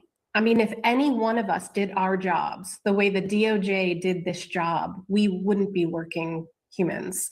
We would lose our job. We would lose our place in a company because this particular job has been so egregiously done, horrifically done. If you had been at that press conference today at the Justice Department, what do you think you would have asked? I would have asked, then what's this? What is missing from this page? Because one of the things that he said was about the fact that there's no list of men, there's no treasure trove of men. Then what is this? What is missing here? This is not a survivor's name. There's no survivor's name that is this long. So what I'd like to ask any of them in the Department of Justice is, what is this? This is a victim statement. The only thing that was supposed to be redacted was her name. So this is clearly protecting someone, something. Because what would be in there would be theoretically, and what we've seen from other 302s is that's when they interview someone who has filed a complaint, and that's their account of what happened to them. Exactly. And so to stand on that podium and say, well, there's no names here, and to hear for months now, there's nothing in this, there's no reason, but then there should be no reason to have a black page. If there's nothing there, then what are you redacting? That's what I would have said to him. Jess Michaels, I'm sorry. I really am, because I'm sure it's frustrating, incredibly frustrating. I don't even know if that puts it even sums up the feeling. Yeah. But I am grateful to you that you're willing to come on and share that and let people know how you feel about what came out today. Thank you for having me. Jess Michaels, thank you for your time.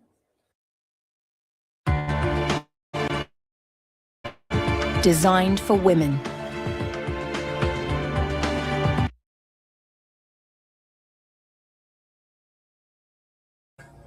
All right, y'all. So I wanted to go ahead and just allow that to play. It wasn't that long of a report, but as we can see, an interview also here with yet another Epstein survivor. And these survivors are the ones that we need to be thinking about when it comes to all of this around Epstein. Yeah, okay. It could be a trending topic to talk about. It could be highly, pushed in the algorithm or whatever like that. But the severity of it all is there are people out here that are survivors and victims of this Epstein situation. Okay, I can't say too much because you have to be careful how you speak here on YouTube. So y'all, I'm watching what I say and I'm watching how I say it. These people deserve justice. They deserve for the truth to come out. And as you've seen within this interview, she showed you what these files and documents are looking like as far as the redacted information, what's blacked out and what's allowed to still be on the page. What really what really are you feel like you're doing when you allow the survivors and the victim all their information, identity, and all of that within the storyline to be allowed on the page, but the offenders, the individuals that participated that were there, all of your information gets blacked out and hidden. And these are some survivors and victims that have not even been asked if they want to be, or have their information released to the public within these files. They have not had anybody call them or sit down and talk with them to ask them, are they comfortable with that? Because we know they can put people in viable positions, right? In many different ways. Unsafe. They can be unsafe if their names are named in these files. They can also have issues when it comes to their jobs and the careers that they hold. These are people that may have gone on in life now that have spouses and children and families that will have to explain, publicly, your name is in these documents and these files that are being released, and now there's questions everywhere. You got people running up to you. You could even have paparazzi or something like that come into your home and your house, banging on your door, looking for a story, looking for a statement. And so when we talked about this, in my other live previously, this is what I was saying. We have to be careful in the way that we report on these type of stories. We have to be careful in the way we talk about it. We have to be careful when we're just releasing, even though it may be facts or evidence, but how you release that said facts, evidence, or receipt. You must make sure that people are being protected. And it just goes to show that there is some type of, I think, manipulative backing when it comes to a lot of these files being released, because these are, these individuals that are basically throwing, let's just say, shit at each other and having their own internal fights. And within this fight, right, there are these yet survivors and victims that are still caught in the crossfire because of how these files are just being so willy-nilly released and put out there and being read and being posted and being, pushed for entertainment purposes or to get this person thrown under the bus or caught up or exposed. They want to, and I think that they're doing this, honestly, to throw shit at each other. But who is caught in the crossfire? The actual real victims and survivors. And so that's what I think the severity of all of this is. And I am bringing it to awareness over here on my channel, but I'm trying to do it, excuse me, with the understanding that we have to keep in mind, first and foremost, the survivors or the victims of these type of egregious traumas and assaults. They're the ones that need the protection. Now, the ones that need to get exposed, yeah, it's about daggone time that the things that these dark, demonic, nasty people have done to hurt and harm people, that their sins and their crimes come to the forefront into the light. They've been swept under the rug for far too long. And so I am glad that the information is coming out and that these people are being exposed for what they really are. Predators, monsters, nasty pieces of work. But again, we must protect and we must have understanding that there are innocent bystanders caught in the crossfire, which are the survivors of all of this. These people that have gone through these traumas at the hands of these monstrous people and have tried to push on and move on with their lives despite what they've been through in the past. And so we have to have a level of empathy and care and understanding when it comes to that. When we handle these things, it's very fragile. It's like fine china. You have to handle these things in a fragile manner. You can't just, be rough with it. So anyway, I did want to show that just to add a little bit more context, right? When we're talking about the Epstein. And as you can see, I'm posting up, and I'll continue to post up more as we go along with the live. There is a lot of helplines. There are a lot of resources out there. So if there is anybody, and I'm posting up not just helplines and resources within the United States, but some that are global as well.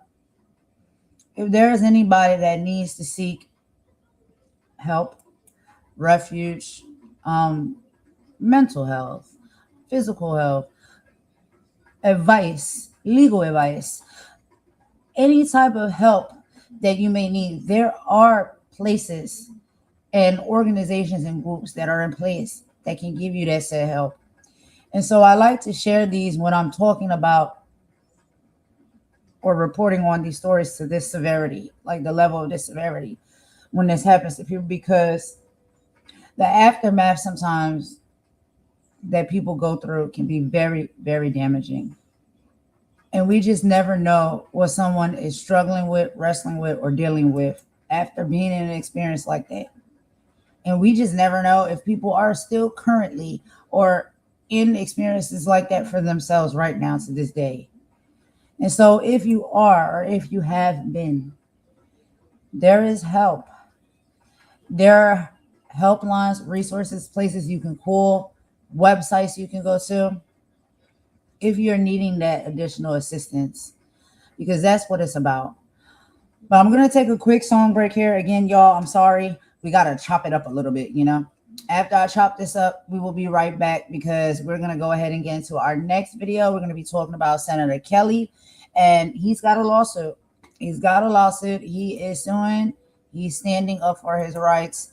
And he also has to protect his livelihood, right? Because these people, they don't care. They will destroy you. They will destroy what you have, and they don't care how you end up on the other end. So Senator Kelly is defending and talking about his lawsuit against the Secretary Hedgeseth in a Senate speech. We'll be getting into that video right after this song break, y'all. I'm going to go ahead and flash these helplines on the screen as we're taking this song break. So if anyone sees any of these helplines, whether it is a phone number you can call or a website you can go to and reach out to, if you need the assistance and the help and the support, it is out here for you to get. And so I just wanted to provide that because I think it's the right thing for us to do. But let's go ahead and listen to this song, and I will be right back, y'all. Thank you so much for your support and rocking with me on this live.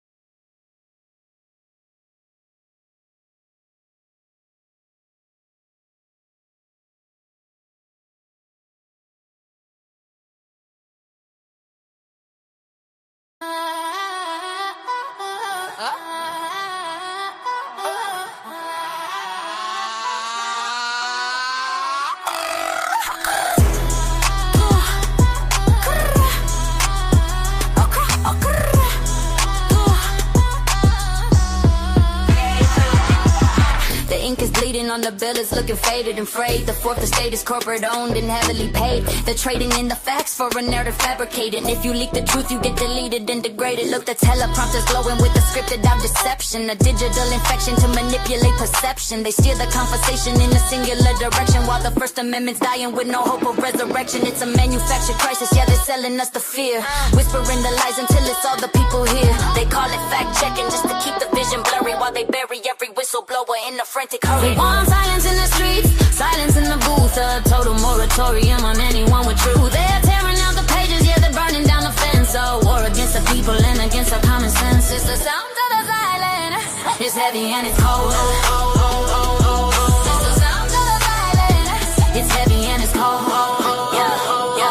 Check the independent outlets, yeah, they're catching all the heat. The ones who skip the press release and actually hit the beat. But the algorithms weaponize, the reach is getting throttled. The spirit of the journalist is suffocated bottle. They shadow ban the brave and they platform the fake. It's a psychological game with the highest of stakes. If you don't toe the line, then they label you a threat. Putting filters on your mouth like a suffocating net. They claim they're stopping harm, but they're only stopping thought. Democracy is auctioned and the airwaves have been bought. The gatekeepers are frantic, they're losing their control. So they're trying to put a padlock on the collective soul. They're cutting the wires, they're pulling the plugs, treating the seekers of truth like the thugs. From the boardrooms to the courtrooms, the pressure is rising. The death of the discourse of what they're devising. The spark in the dark is a beautiful thing. Let the bells of the rebels and dissidents ring.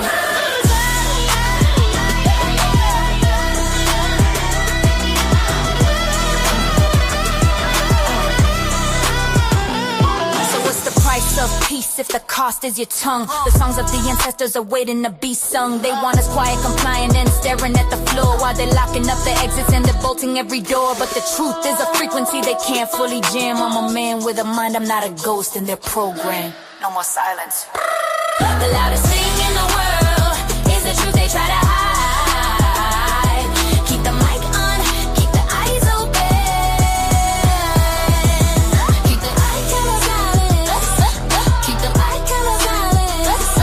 Keep the eye camera silent. It's the sound of numbers.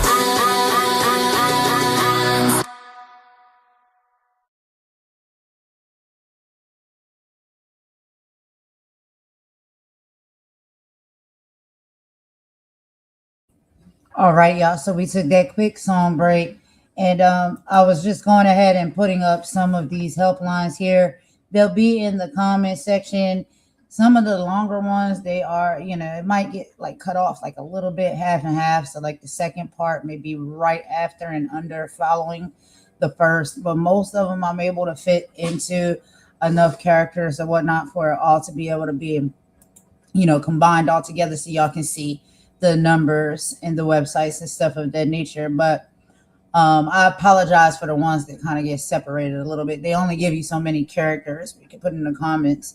But yeah, I wanted to make sure that I provide that, guys, because I understand that there's so many people that's going through, it's not just with the, things that we see in the stories that we see of other people, even in our everyday lives, in our own cities, in our own communities, there are people that are dealing with and going through these same type of things, and so they may be looking for resources and help, and it is out there. And so we want to just provide that for you in case you're someone who needs it.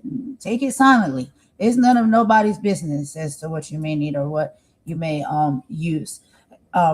But yeah, we just need to really care more about one another. You know what I mean? Really understand that in this life, we all are dealing with and going through something, and a lot of this stuff is not for entertainment. A lot of this stuff is for us to be able to have these hard conversations and understand that, yes, a lot of mess is going on in this world. It's a lot of mess that goes on in this life that we live. And we want to stand on the right side of it. We want to make sure that we continue to stand on the right side of it and just give a shoulder to cry on if somebody needs it, or a helping hand, or, just some type of motivational speech, or anything we can give and do can be our activism. We may not can do all the things that we feel as though activism looks like. Everybody may be able to put boots on the ground. Maybe we could just use our voices. Maybe we can just use our prayers, and we can use our platforms to bring awareness and to bring love and to bring, like kind words and strength and hope to people if they are actually, going through something. We all go through stuff every day. It doesn't have to be to this extent and severity, but in life as human beings, there's always going to be something we're going through. So let's just be there for one another. A lot of people are doing really great with that, and I'm seeing that there's an uptick of that in the world on these platforms. There are a lot of people that are standing by one another and putting out love and light and hope and trying to uplift one another. And that's the direction I think is a great direction for us to go, the right direction for us to go. And all of the other stuff that comes along here and there, that's going to be happening. That's, guaranteed to happen as well. That's life. And I read, me specifically, our, religious beliefs and stuff over here, me and my mom, we read the Bible and stuff like that. A lot of this stuff is in the scriptures of the Bible.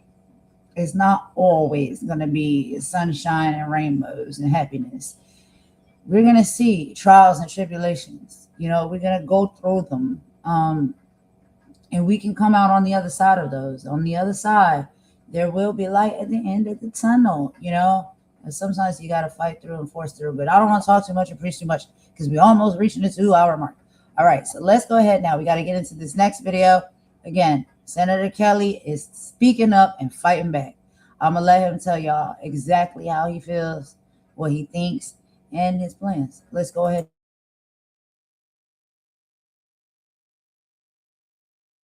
But I love this country, and I felt that I had an obligation to continue my public service in a way that I never expected. And so I've upheld my oath in this job too, because I take seriously my duty to protect the Constitution for all Americans. I just never expected that I would have to protect the rule of law against a Secretary of Defense. Pete Hegseth is now coming after what I earned through my 25 years of military service in violation of my rights as an American and as a retired veteran and as a United States Senator whose job it is to hold this and any administration accountable. He doesn't like what I said, and so he is trying to censure and demote me. And let's talk for just a second about what it is that I said that he decided to censure me over, according to his letter. First, that I simply restated the law that service members must refuse illegal orders. Somehow, restating the law is now against the law, according to Pete Hegseth. This isn't new. It's something every recruit is taught. It's something that Pete Hegseth himself has said repeatedly, including specifically about this president and Commander-in-Chief Donald Trump. Second, that I criticized him for firing admirals and generals, and that this administration is surrounding themselves with a bunch of yes men. Let me repeat it here right now. It is bad for our national security that Pete Hegseth fired admirals and generals because of who they are. And a bunch of yes men, well, that's bad for any organization. Lastly, he is censuring me because I've raised concerns about his actions and military operations. Well, that's my job. I have every right to say these things as an American, as a retired service member, and as a U.S. Senator, and especially as a member of the Armed Services Committee whose duty it is to provide oversight over the Department of Defense. Pete Hegseth's unconstitutional crusade against me sends a chilling message to every retired member of the military.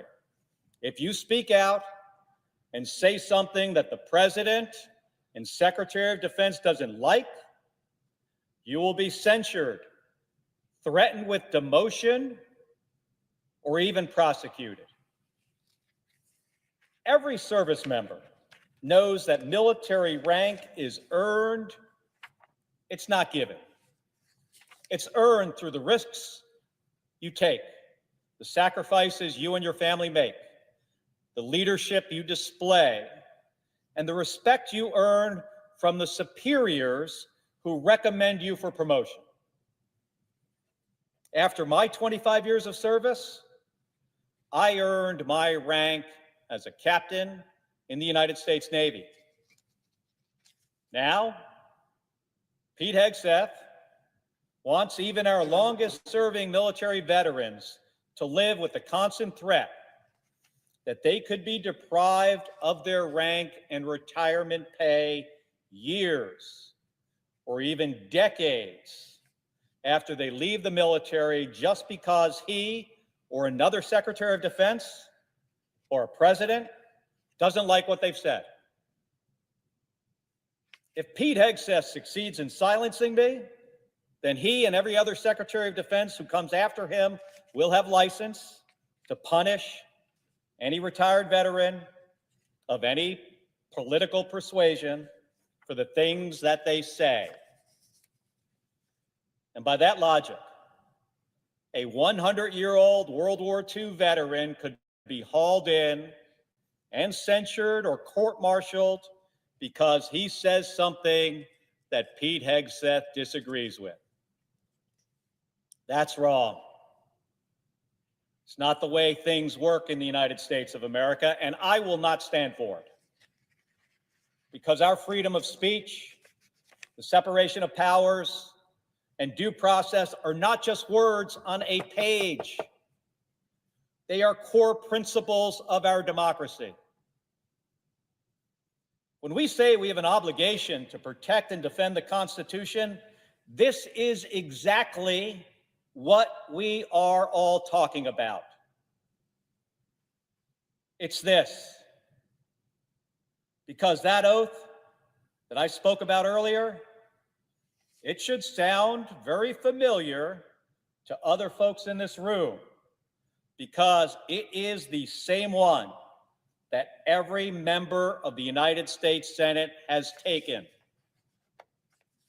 For 250 years, we have been the greatest democracy the world has ever seen because patriotic Americans have been willing to stand up for not just their own rights, but for the rights of all of our fellow citizens. That continued resolve is what will decide if our democracy lasts another 250 years. That's why today I filed a lawsuit against the Secretary of Defense to protect my rights, the rights of retired veterans, and the rights of all Americans. I've never backed down from a fight for our country, and I'm not going to back down from this one. Thank you, Madam President, and I yield the floor. We thank you. All right, y'all. So, as y'all can see, Senator Kelly is not playing no games. He's standing up for his rights, but like he said, also the rights of veterans, military officials, and so on and so forth. Us as people, we have to stand up and speak up for our rights. And he's going in with a lawsuit. He's not playing any games, okay? Sometimes you just gotta fight back the way you gotta fight back. You gotta take it to the law. Now, we're going to get into our final video for this live, y'all. One of my favorites because it comes with a dose of comedy. And y'all know I love watching now. One of my new favorite platforms and channels to watch is Reese Waters. And so he's going to be breaking down a few things for us, y'all. But apparently there was this MAGA couple that are out here now on social media. You know, they're very upset and disturbed. And they are begging, you know, to save their business because basically they were standing on the wrong side of history and the wrong side of justice. And now that they've been affected, they want help. They want refuge, and they're trying to get their business saved. And I'm not saying that I'm laughing at that. I'm really not, but it's really unfortunate when people like really go hard in the paint, you know, for one group, one movement, and they think that, okay, I will support this group, I will support this movement. I don't care what happens to anybody else. And as long as I know it's not going to happen to me, you know, like I'll be fine, I'll be safe. Nothing is going to happen to me. Whatever happens to them, that is what it is. But when it starts hitting your front door and it starts affecting your livelihood, your business, and your money, I guess now you start to feel a little bit different about it all. But anyway, y'all, let's go ahead and let Reese Waters do what he does best and present this information to us with a dose of comedy, but also intellect, realness, and facts. Let's go ahead and get into it, and I will meet y'all guys over in the chat in just a bit.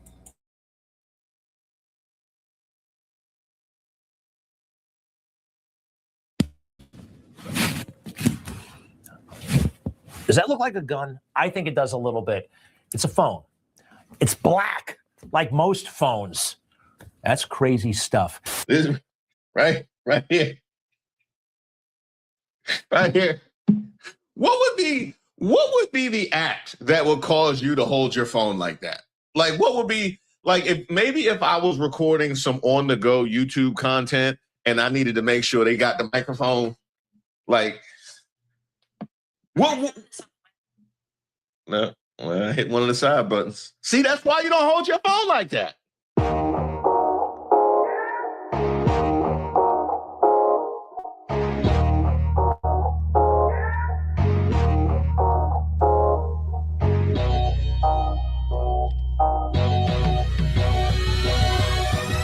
Shout out to all the subscribers and the members here on the channel. Don't forget to like the video.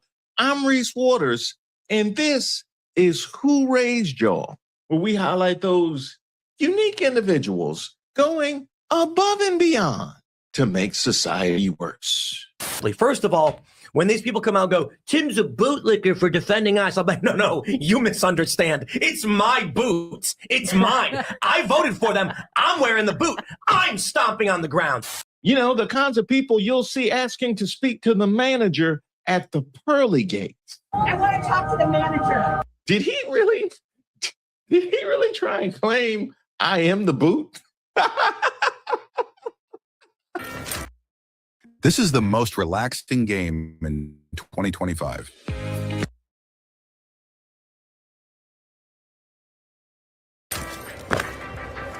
Genuine ostrich.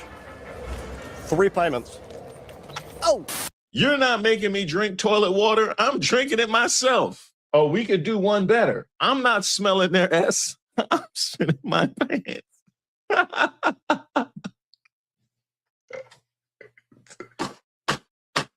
Keep going. More. I'm the boot playing with the ice action figures. That is amazing. That is amazing. Can we be serious? Can we be serious for a moment here? This mindset is genuinely pathetic. It's an alpha fantasy watching state violence and imagining you're exercising power rather than the ones submitting to it. And no reality is a lawless state you. It's not accountable to you. It is coercive by nature and indiscriminate in its application. The moment Tim Pool stops being useful, if he becomes a critic instead of a sycophant, decides an abuse has gone too far, or is simply in the wrong place at the wrong time, that same boot ends up on his neck. It's a power fantasy for weak men. They cosplay as rulers while applauding their own subjugation. Or, more simply put, conservative men are deeply submissive to male authority figures. Ah, yes, that freedom that MAGA loves to brag about. Now, I'm not here for Tim Pool. He just laid it right there out there for me. I got a whole video dragging him and Megyn Kelly, which looks all the worse ever since the administration has decided to pull back. That's right, because some of us actually do have freedom to resist and not get kicked out the cult.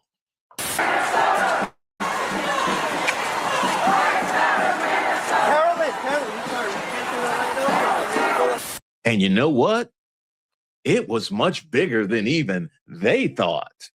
Yeah, I'm not really surprised that President Trump is sending Tom Homan in, because ICE, DHS, Kristi Noem have been a political disaster. Because just take a look here. I mean, ICE's net approval rating during Trump's term, you go back to term number one, look, it's pretty even at 0 points. You go to June 2025, right? That was when all that stuff was going on in Los Angeles. They dropped down. Look at this, minus 17 points, way in the basement. But then after Minneapolis, it's even lower, minus 27 points on the net approval rating of ICE. Yeah, I don't get how ICE is even that high. Is it just MAGA influencers that get to vote multiple times? Like, how is it even that high based on what we've seen? Is water voting? Like, and it's only been getting more and more unpopular. What about DHS kind of more broadly? Yeah, okay. So, we're going to start down low. We'll start with ICE and then we'll raise it to DHS. And again, it's just the same exact story, right? DHS is doing an excellent or good job, the Department of Homeland Security. During Trump's first term, look where it was in late 2017, right around this point, 59%. That's pretty gosh darn good. But look at where it is now in Trump term number 2. By late last year, it was down to 42%. So this is the same story that we're seeing no matter which poll question we look at.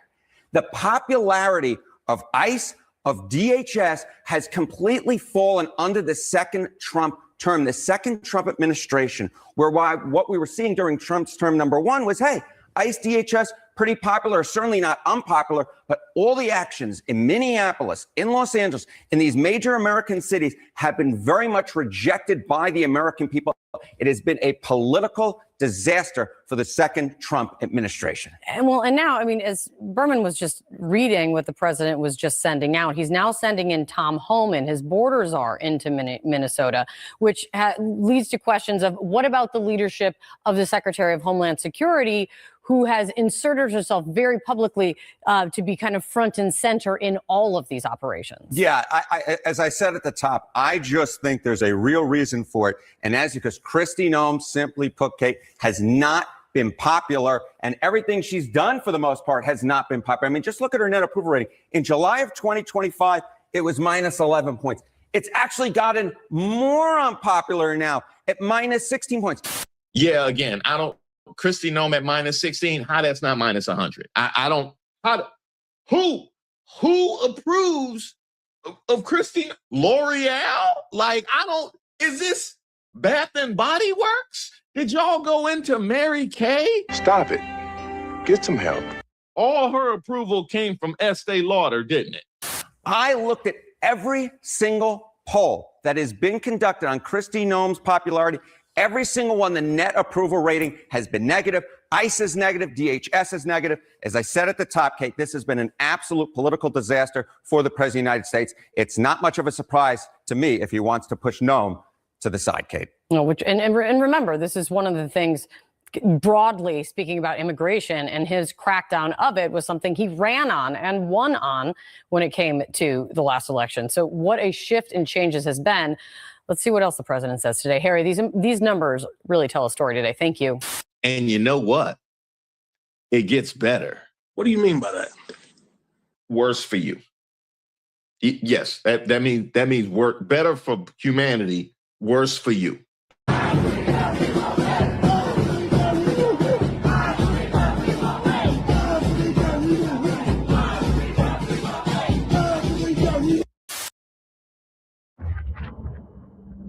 This game.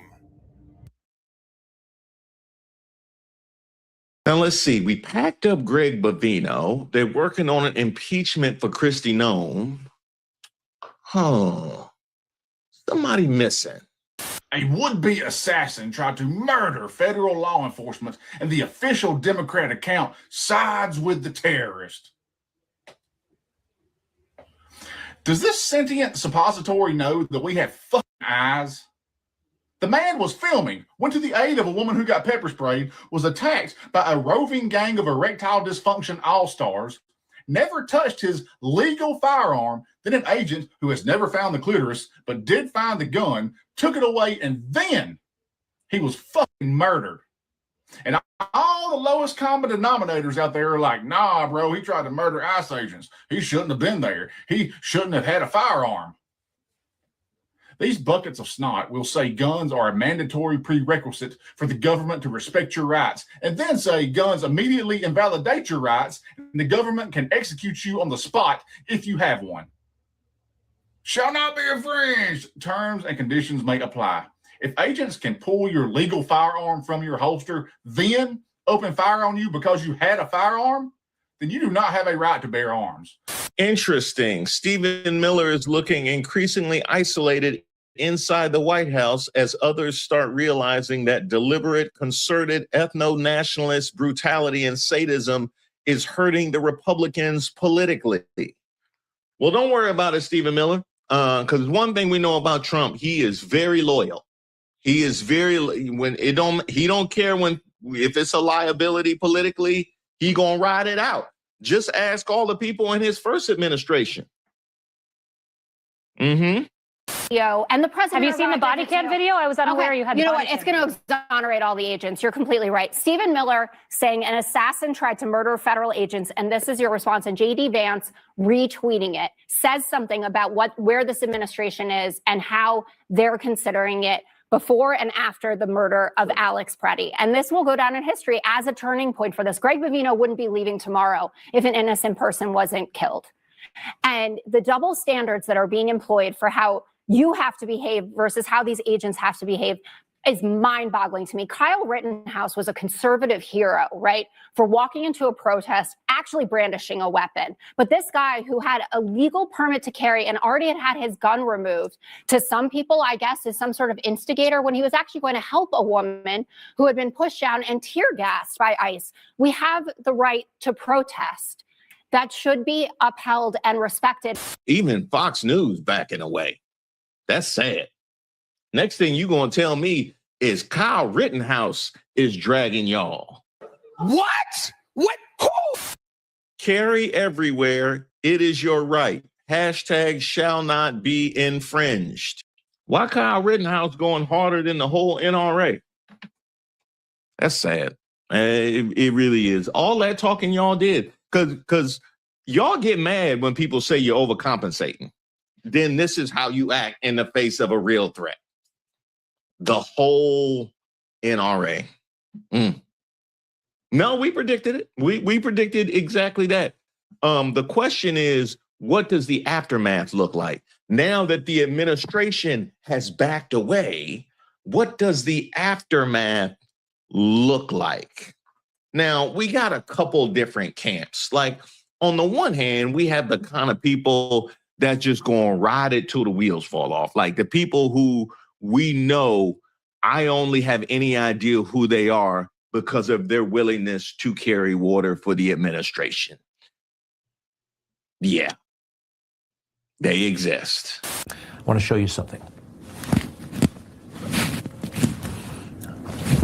Does that look like a gun? I think it does a little bit. It's a phone. It's black, like most phones. That's crazy stuff.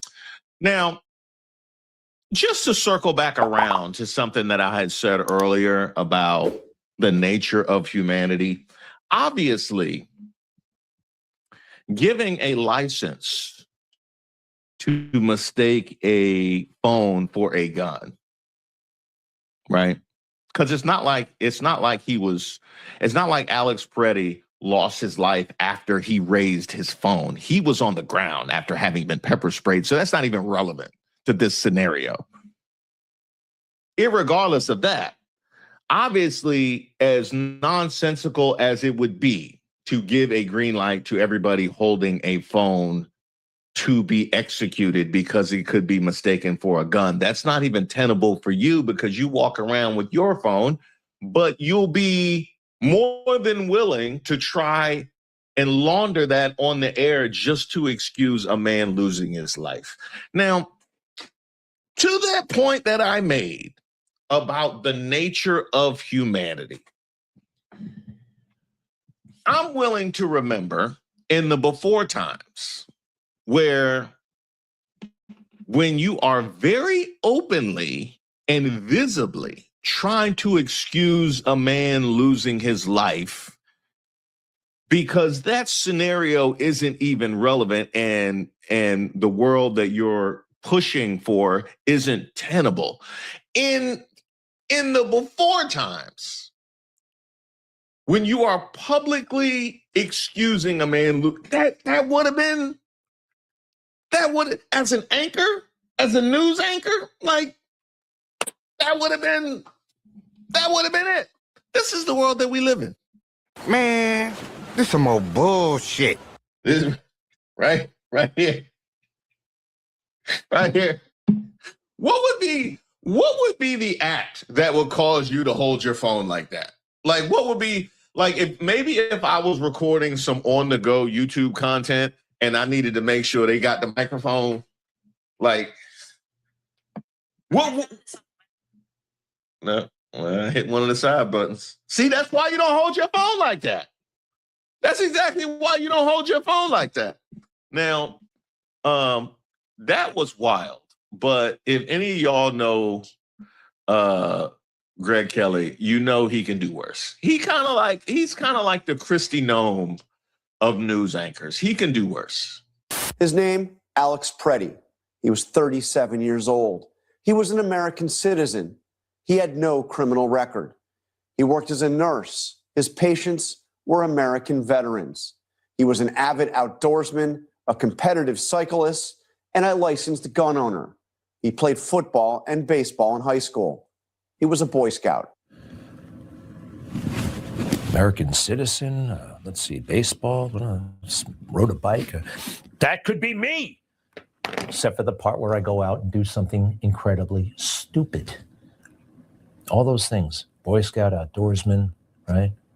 You know who that is? A lot of people. Dennis Rader, the BTK killer, was all those things. Dennis Rader, remember him? He's the bind, torture, and kill guy. He liked to hunt. He was a family man. Everybody liked him. His mother liked him, all that stuff. Dennis Rader and Alex. I'm sorry, but I can't just pretend because you're dead, you're like the superior person. That happens a lot in America, but only when they really, really want you to represent. People are kind of projecting positive qualities on somebody they don't know. Greg Bovino wouldn't have gotten 30 minutes to collect his things and been escorted out of the office the way they walked him in and out of Target if they were going to push forward with their prior narrative. Yet here you go, bringing in the B2. How does that feel? How does it feel to be so shameless to the degree of excusing a man losing his life? And how should we react to somebody who has shown themselves to exhibit such quality and character? I absolutely agree. And I be asking myself this. I really do. I ask myself this, and me and my mom, we talk about it. And it's just like, how are we supposed to react? Like, what are our thoughts and our feelings supposed to be when we see this stuff playing out right in front of our eyes? We are not blind, okay? And if anyone is, again, respectfully, I understand that. But I'm just saying, like, when we see what it is, for what it is, what are you supposed to do? Like, what are you supposed to take from that? What are you supposed to take from that? Keep going, Reese. Do what you do, boo. Because I love listening to Reese commentary. He's very intellectual, but he's funny too. And I love that. That mixture of both of those, oh, it's so great. It's a great way to like really bring the important, talking points to the surface and to the platform, because I know this stuff can be a bit triggering. I know it can be a bit boring sometimes. And so, yeah, when we mix it up with a little bit of but we really we're not laughing at the seriousness. We're laughing at the stupidity of some of these things. Like how these people talk, how they move, how they carry themselves, and what they think that they're going to pull the wool over our eyes with. It's not working. We're seeing right through it.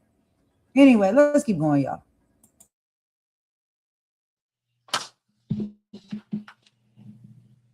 I mean, at least on the benefit scale for you, at least you have Trump's loyalty. At least you have Trump's debt, because he always pay his debts. He always pay his debts. So at least you have Trump's loyalty and debt that will help you in your later years. You see how much that's helped Rudy Giuliani? Can't even get him a decent pair of shoes. But best of luck to you. Best of luck to you. And that's before we even get around to what were all the things he said, a Boy Scout, an outdoorsman. That's interesting. Because I know about his dad being a former police commissioner, and I know about those pretty nasty accusations that you have as well, sir. You might share more with the BTK.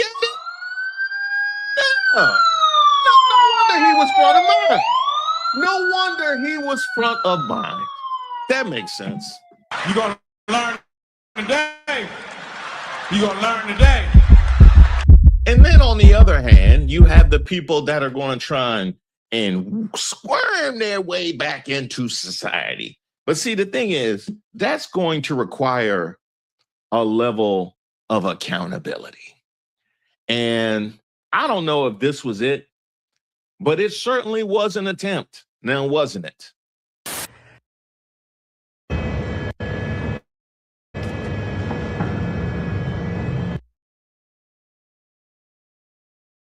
Hi, I'm Dave Bergen, owner and president of Furniture Connection. Today, a comment was made on social media by my wife, Joy, regarding the protests in Minneapolis, Minnesota. She is not involved in Furniture Connection, but I understand her words reflected on me and our company. What was said was wrong, and it does not represent my beliefs or the values of Furniture Connection. We do not support violence, hate, or harm towards anyone, ever. Every person deserves to be treated with dignity, and no one deserves to be harmed. While the individual who made the post is not involved in our business, I take responsibility for clearly stating where we stand as a company. I understand why people are upset, and I'm truly sorry for the hurt and concern this has caused. Furniture Connection has been a part of the Clarksville community for 26 years. Our employees show up every day to serve customers with respect and care, and they should not be targeted for something they did not say or support. I ask that our team be given the opportunity to continue serving this community with integrity. This is not who we are, and this is not how we operate. Boy, if you don't ghost, oh, that's one of them line by line ones right there. I take responsibility. I take responsibility. I take responsibility. We can go line by line, player. Look.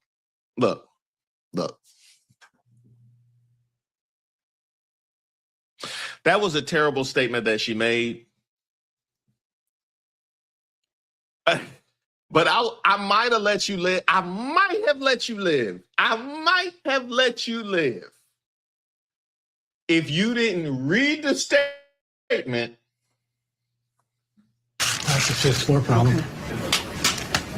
Not in my house. Read the statement. Try and tell me the owner's wife ain't involved in the business.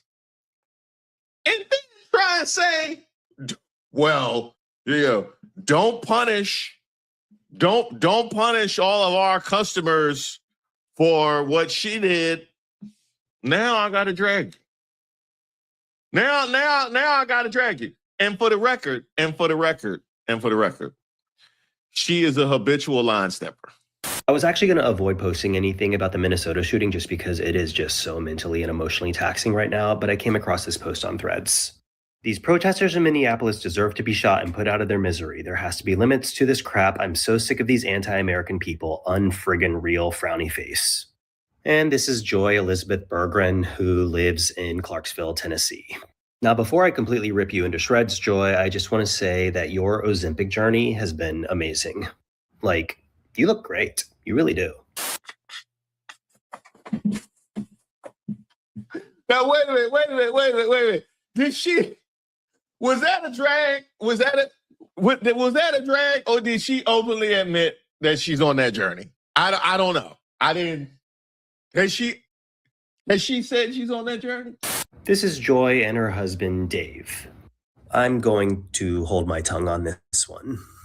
For no reason at all, I'm going to point out that Dave is the owner of Furniture Connection in Clarksville, Tennessee. And for no reason at all, there's where they are, and their phone number is at the bottom here. Here's the thing, Joy. If you want to have an opinion and a belief that the protesters are evil and that they're un-American, that's fine. Nothing I can do to change your mind on that. The Constitution does protect what they're doing, though. It's actually the First Amendment in the Constitution. The ability to protest was so important to our founding fathers that they deemed it as the first thing that they would add to our Constitution. Just keep that in mind. But what I love, Joy, is that if you were to scroll back through your Instagram, you'll see things like this. If you meet someone whose soul is not aligned with yours, send them love and move along. There is truly no hate like Christian love. What I don't understand, Joy, is that you're in a life situation where you have to ask your husband if you can go to Target and buy another Stanley Cup. What compels you in Clarksville, Tennessee, when you have no job, no source of income, have to go to your husband so that he can buy you your Ozempic from the money that he makes from his furniture store company, to get on the internet and push you to say people who are exercising their First Amendment rights deserve to get shot? What happened in your life? Why can't trad wives just shut the fuck up and enjoy your sponsored life? He was on point though, wasn't he? He was on point. He was on point though, wasn't he? Wow. I mean, that was filthy, but not nearly as nasty as sitting around and judging people that are having their doors kicked in without a warrant, preschools and children tear gas and hospitalized, and multiple people unalived, and excusing it. That's not nearly as nasty as that is.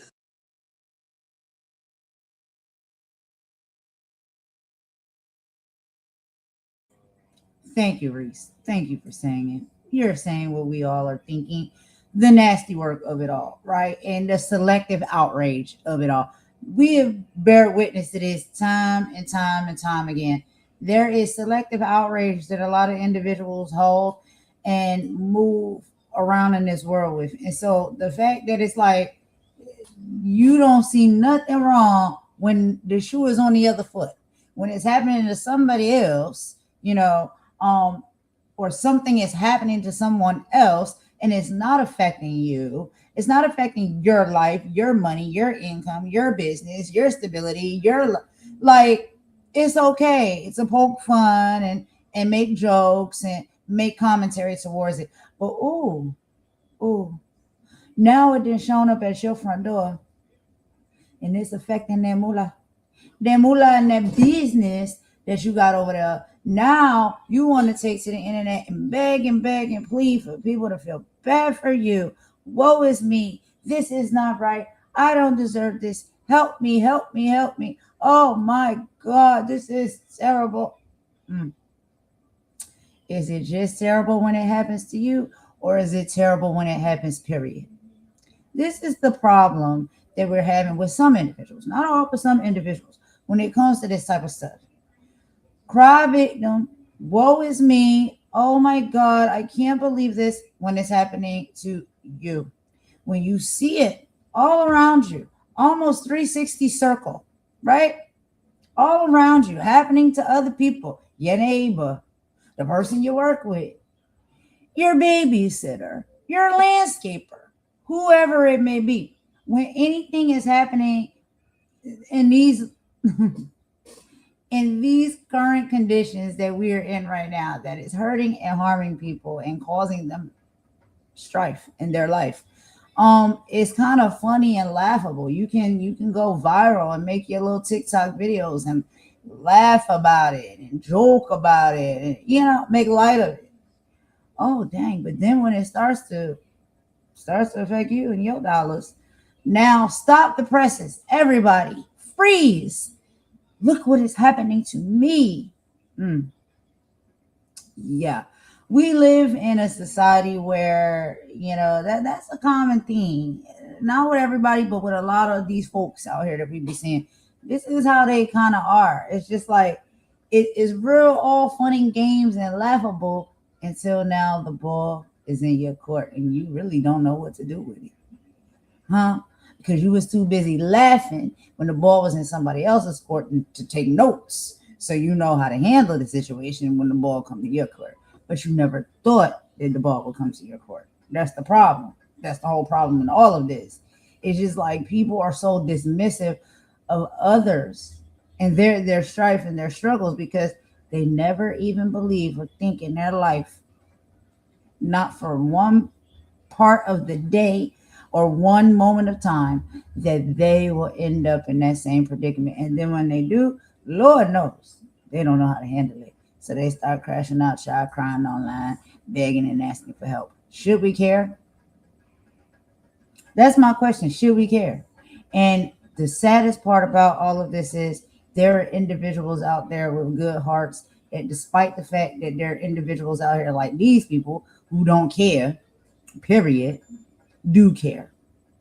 And even when it comes to people that you shouldn't care about, and you shouldn't care when they're going through, your heart just won't let you not care. That sucks. It really sucks to be a person that's in that predicament and moves and operates like that. I'm telling you, it sucks. Because as much as you don't want to care, you still care. Oh, Lord, let's keep going. And I have no question, if I were to go back, which I will do, if I were to go back into your timeline, I no doubt would see pretty strong opposition to anything remotely developed through science with COVID, since we have a problem with protests all of a sudden. She is not involved in Furniture Connection, but I understand her words reflected on me and our company. Did those vacation photos and whatnot that y'all took, was that money from Furniture Connection?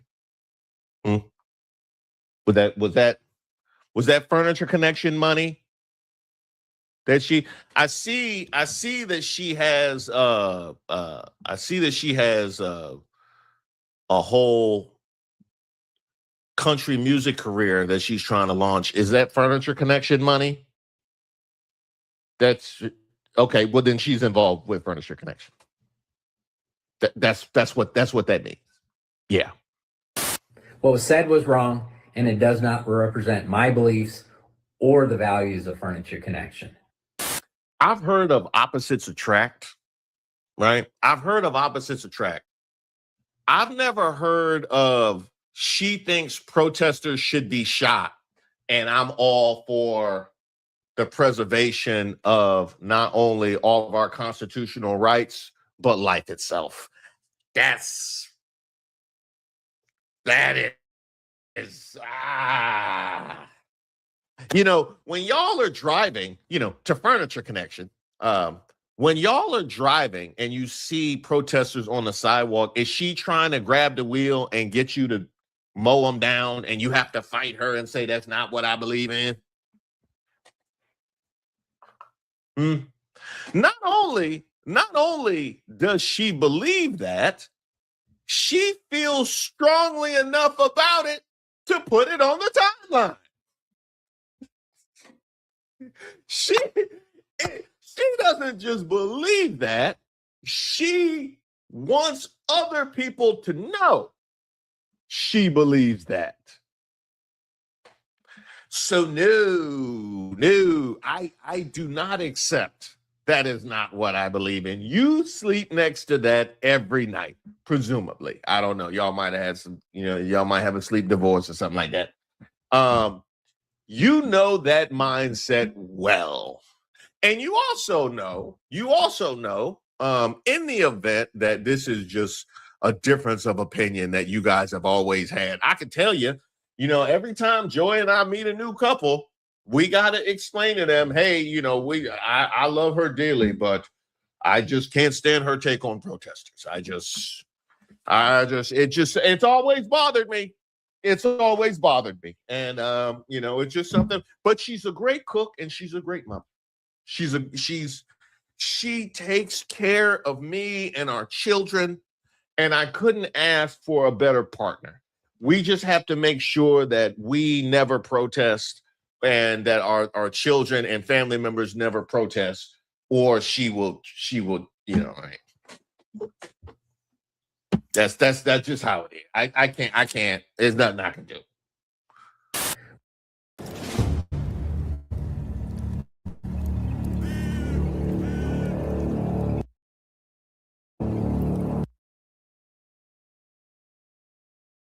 We do not support violence, hate, or harm towards anyone, ever. Every person deserves to be treated with dignity, and no one deserves to be harmed. While the individual who made the post is not involved in our business, I take responsibility for clearly stating where we stand as a company. This man said the individual who made the post about his wife.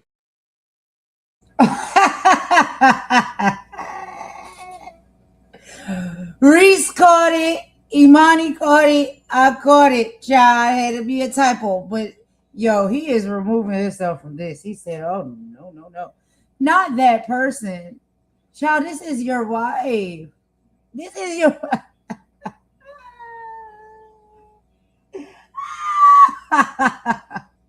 I'm so sorry, y'all. I take a laugh break. You gotta laugh and keep crying, child. Now he said that person who made that post, aka your wife, aka till death do us part, aka I do, aka I love you, baby. Like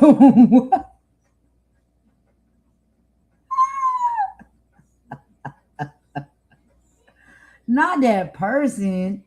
Let's keep going, y'all. I cannot with these people. I cannot.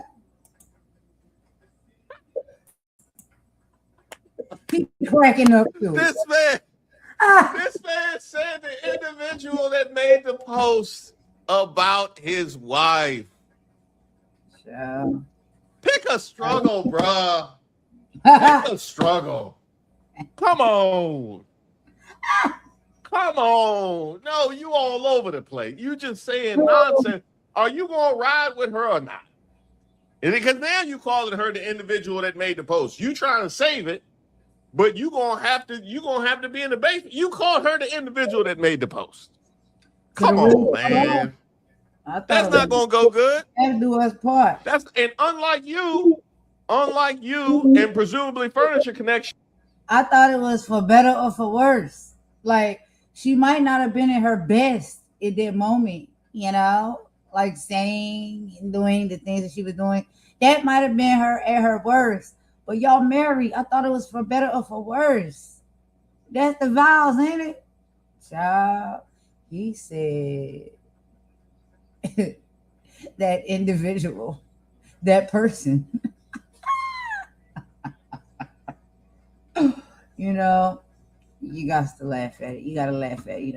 One of the things that I've been realizing, y'all, for real, I'm going to just take a small little segue. I know we're going a little bit over here, but a small little segue. I have realized, just about talking to people with certain experiences and stuff, some personal, some not, that people, get into marriages and relationships and stuff like that. And a lot of time it is for the monetary gain. It is for, it's really on some business level. You know what I mean? Like a lot of people these days is not marrying for love. They're not marrying or being together for, oh, I love you. I can't live without you. Nah. And when things like this happen, this is how you know. You know the principle and the foundation of the relationship when you hear these type of comments. This is ridiculous. That individual, that person, your wife. Okay. Just checking. Just asking for a friend. Anyway, let's keep going. Come on, Reese. She doesn't believe that no harm should come to anybody and nonviolence and everybody should be respected. That's not what she believes in. So good luck with that. I don't know. It sounds like you protested her statement. You better hope she don't put that together like that. I understand why people are upset, and I'm truly sorry for the hurt and concern this has caused. Furniture Connection has been a part of the Clarksville community for 26 years. Our employees show up every day to serve customers with respect and care, and they should not be targeted for something they did not say or support. Ain't nobody targeting them. Ain't nobody. We good there. We good. We good there. Unless they mistake her for Joy, ain't nobody. They good. They good. Hey, tell them, all the employees, y'all good. Y'all good. Yeah, we can stand down. Okay, and so child, I be like the one that come with the boring questions and facts. But my question is here, okay? Like, all right, let's look at this for what it really is. We talking about furniture connections, right? We talking about a married couple, husband and wife, who I guess are both, in the business with furniture connections, right? We're talking about now how their company and their business is being affected because of, I guess, what the husband would say, it's the wife's political views. It's not both of their political views. It's just the wife who thinks and feels and saying the things that she's saying and moving and operating and shaking the way she shakes. And I guess because of all of this, now the business is taking a big flop, right? And so let me ask y'all, do y'all think that there is enough, let's just say, because we know this couple is Caucasian. So do you think that their business is in a Caucasian area and neighborhood and that most of their clients are Caucasian? Or do you think that their business and, the items that they sell in said business happen to be at price ranges that maybe Black people or minorities can afford? Basically what I'm trying to say is, who do y'all think is pulling the checkbooks away? Like, who do y'all think are the ones that are standing 10 toes down and now the business is about to go under? Do you think majority of the customers are customers that look like them, have the same type of businesses or income as them, live in the same neighborhoods as them? Or do you think it may be customers that they may be selling these products to that do not look like them and are buying from their business, maybe because of the prices or maybe, whatever it is that they're promoting, how they run their business? Like, who do you think is really putting them in the hole right now? Do you think it's their own people that's putting them in the hole? Or do you think it's the fact that they are selling and their business may possibly be in the area and their prices may be in a range where they have, let's just say, people of color, maybe, if that's what they like to call us, or minorities and stuff, coming to their business to purchase some of their items? And now because of these talking points in the stance that the wife had, now people are pulling their business out and their money and their dollars, their hard-earned money and dollars out. Who do we think has pulled the checkbook back? Y'all let me know. Let's keep going. On that one. They should not be. Don't hurt the employees. Don't hurt the protesters. How about that? How about that? While the individual who made the post is not involved in our business, I take responsibility for clearly stating where we stand as a company. Now, Nightcrawler lets you snag great last-minute deals on hotels, so you can. My. I, in fact, went to Joy's account just to see exactly how things were going, and that account does not exist. Oh. Joy, you're not pretending like we didn't see what we saw, are you? Uh-huh. You just gonna pretend like you can just delete the account and that didn't happen? Sorry. You working on replacing Kristi Noem, ain't you? Yeah. I knew it. I knew exactly that. Yeah. No, you checking all the boxes. You definitely checking all the boxes. I love the poorly educated. Oh, we're the smartest people. We're the most loyal people. Y'all have an idea where that apology was at. So then we got to figure out where this apology is at. Ye, formerly known as Kanye West, is apologizing for his anti-Semitic outbursts. He's taken a full-page ad out in the Wall Street Journal saying he lost touch with reality. Oh, shit. Here we go again. Thank you guys so much for watching the video, and especially thank you for all your fantastic comments. Sewer rat may taste like pumpkin pie, but I'd never know because I wouldn't eat the filthy mother. Hey, keep it clean. We got a PG-13 operation here. We got a lot of young eyes and ears. And a lot of old eyes and ears. It's me. I'm the old eyes and ears. You gotta love somebody's funny. He's funny, yo. But yeah, y'all, so we have reached now the end. I did go a little bit over, about 36 minutes over. I apologize for that. But I really just wanted to listen to all of that from Reese, because, child, that was funny to me. But, yeah, you're so right, Imani. Like, in this economy, you know, and this is one of the main things that I talk about and I stand for and I push is that, you know, it's not really all race-based. No, I don't mean for it to come off like that. Everybody is being affected by this. You know, it doesn't matter your race at this point. It could be, you could be white, you could be Spanish, you could be black, you could be Asian, you could be Indian, you could be anything, right? We are being affected by this, especially here in the U.S., but it does travel over, you know, with the geopolitics, right? And it starts to become nationwide and globally. And so us as human beings, period, are being affected. It really don't matter about the race, you know, and stuff like that. But sometimes I'll just be asking those questions and I'll be wondering, you know, we can't be sure, but we do got to kind of get our heads out of that place, you know, in that one-sided place where we just always think that way and speak that way. I get it, you know, I do. But y'all, that mess was funny. It's just, you know, you think that it's not going to show up on your doorstep and affect you until it does. It's all fun and games and laughable until now you're the one that's like, hey, wait a minute now. Yeah, I think a lot of people, and you know, Reese is he's got that brand, y'all. FAFO. A lot of people are FAing and FOing in many different ways. But y'all, that is all I got for this live. I'll be back later on this evening with another live. We got some more things we got to get into. Thank y'all for rocking with me and kicking with me for this moment in this live. I really appreciate all the support. I'm going to go ahead and end us out with a bop per usual, and I will talk to y'all on the next one. I hope everybody has a great rest of the day, whether it's morning, afternoon, evening, or night for you there. And I'll see y'all on the next one. All right, y'all, golden out. Bye.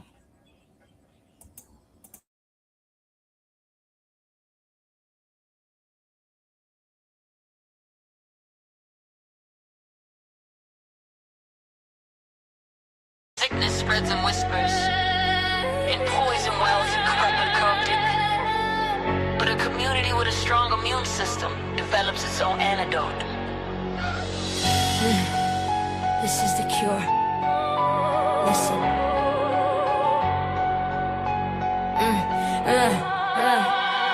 Listen, there's a venom in the discourse, a toxin in the talk, a parasitic agent feasting on the soul of the block. It spreads through the timeline, infecting the youth, disguising as poison. In the fragment of truth, it preaches self-interest, promotes the individual dream. Anything to fracture the collective, to poison the stream. We see the symptoms in the envy, the distrust that you breed. You planting seeds of chaos, fulfilling the system's need.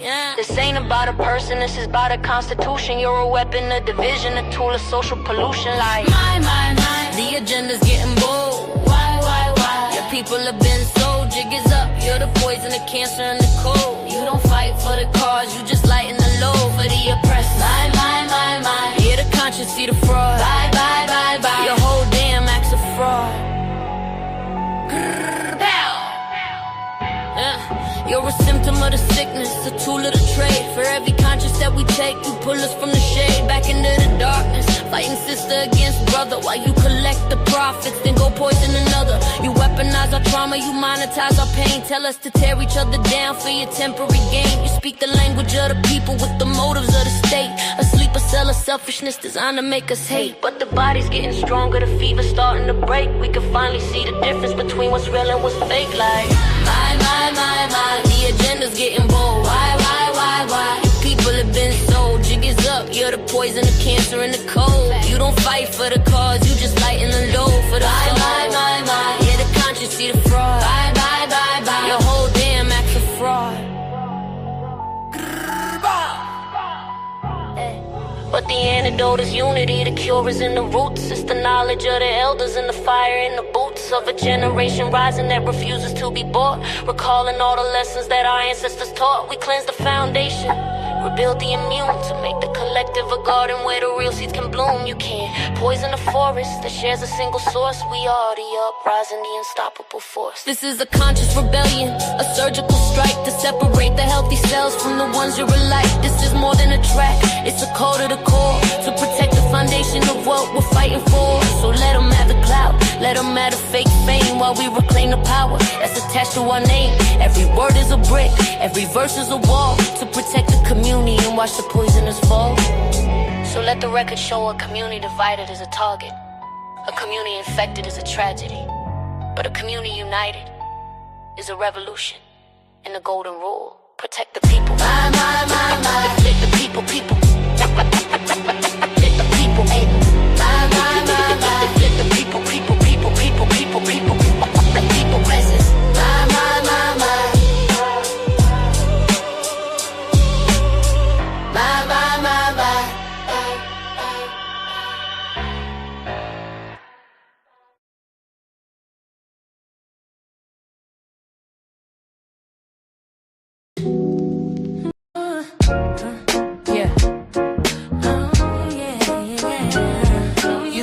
To the right place. Welcome to the rain.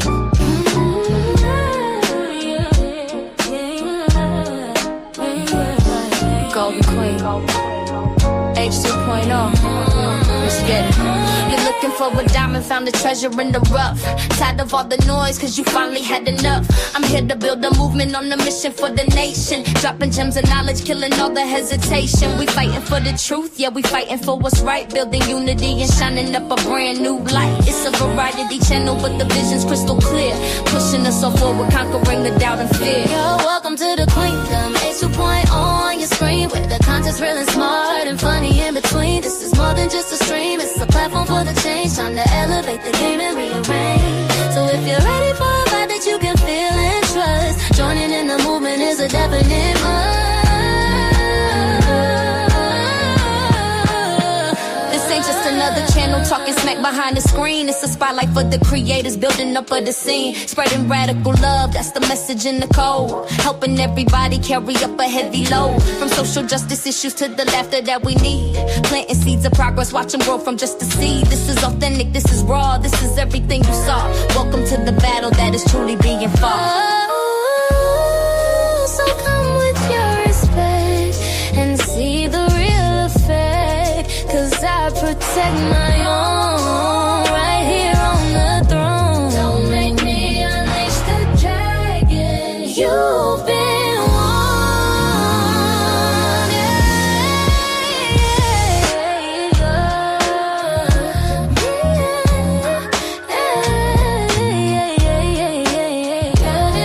Yeah.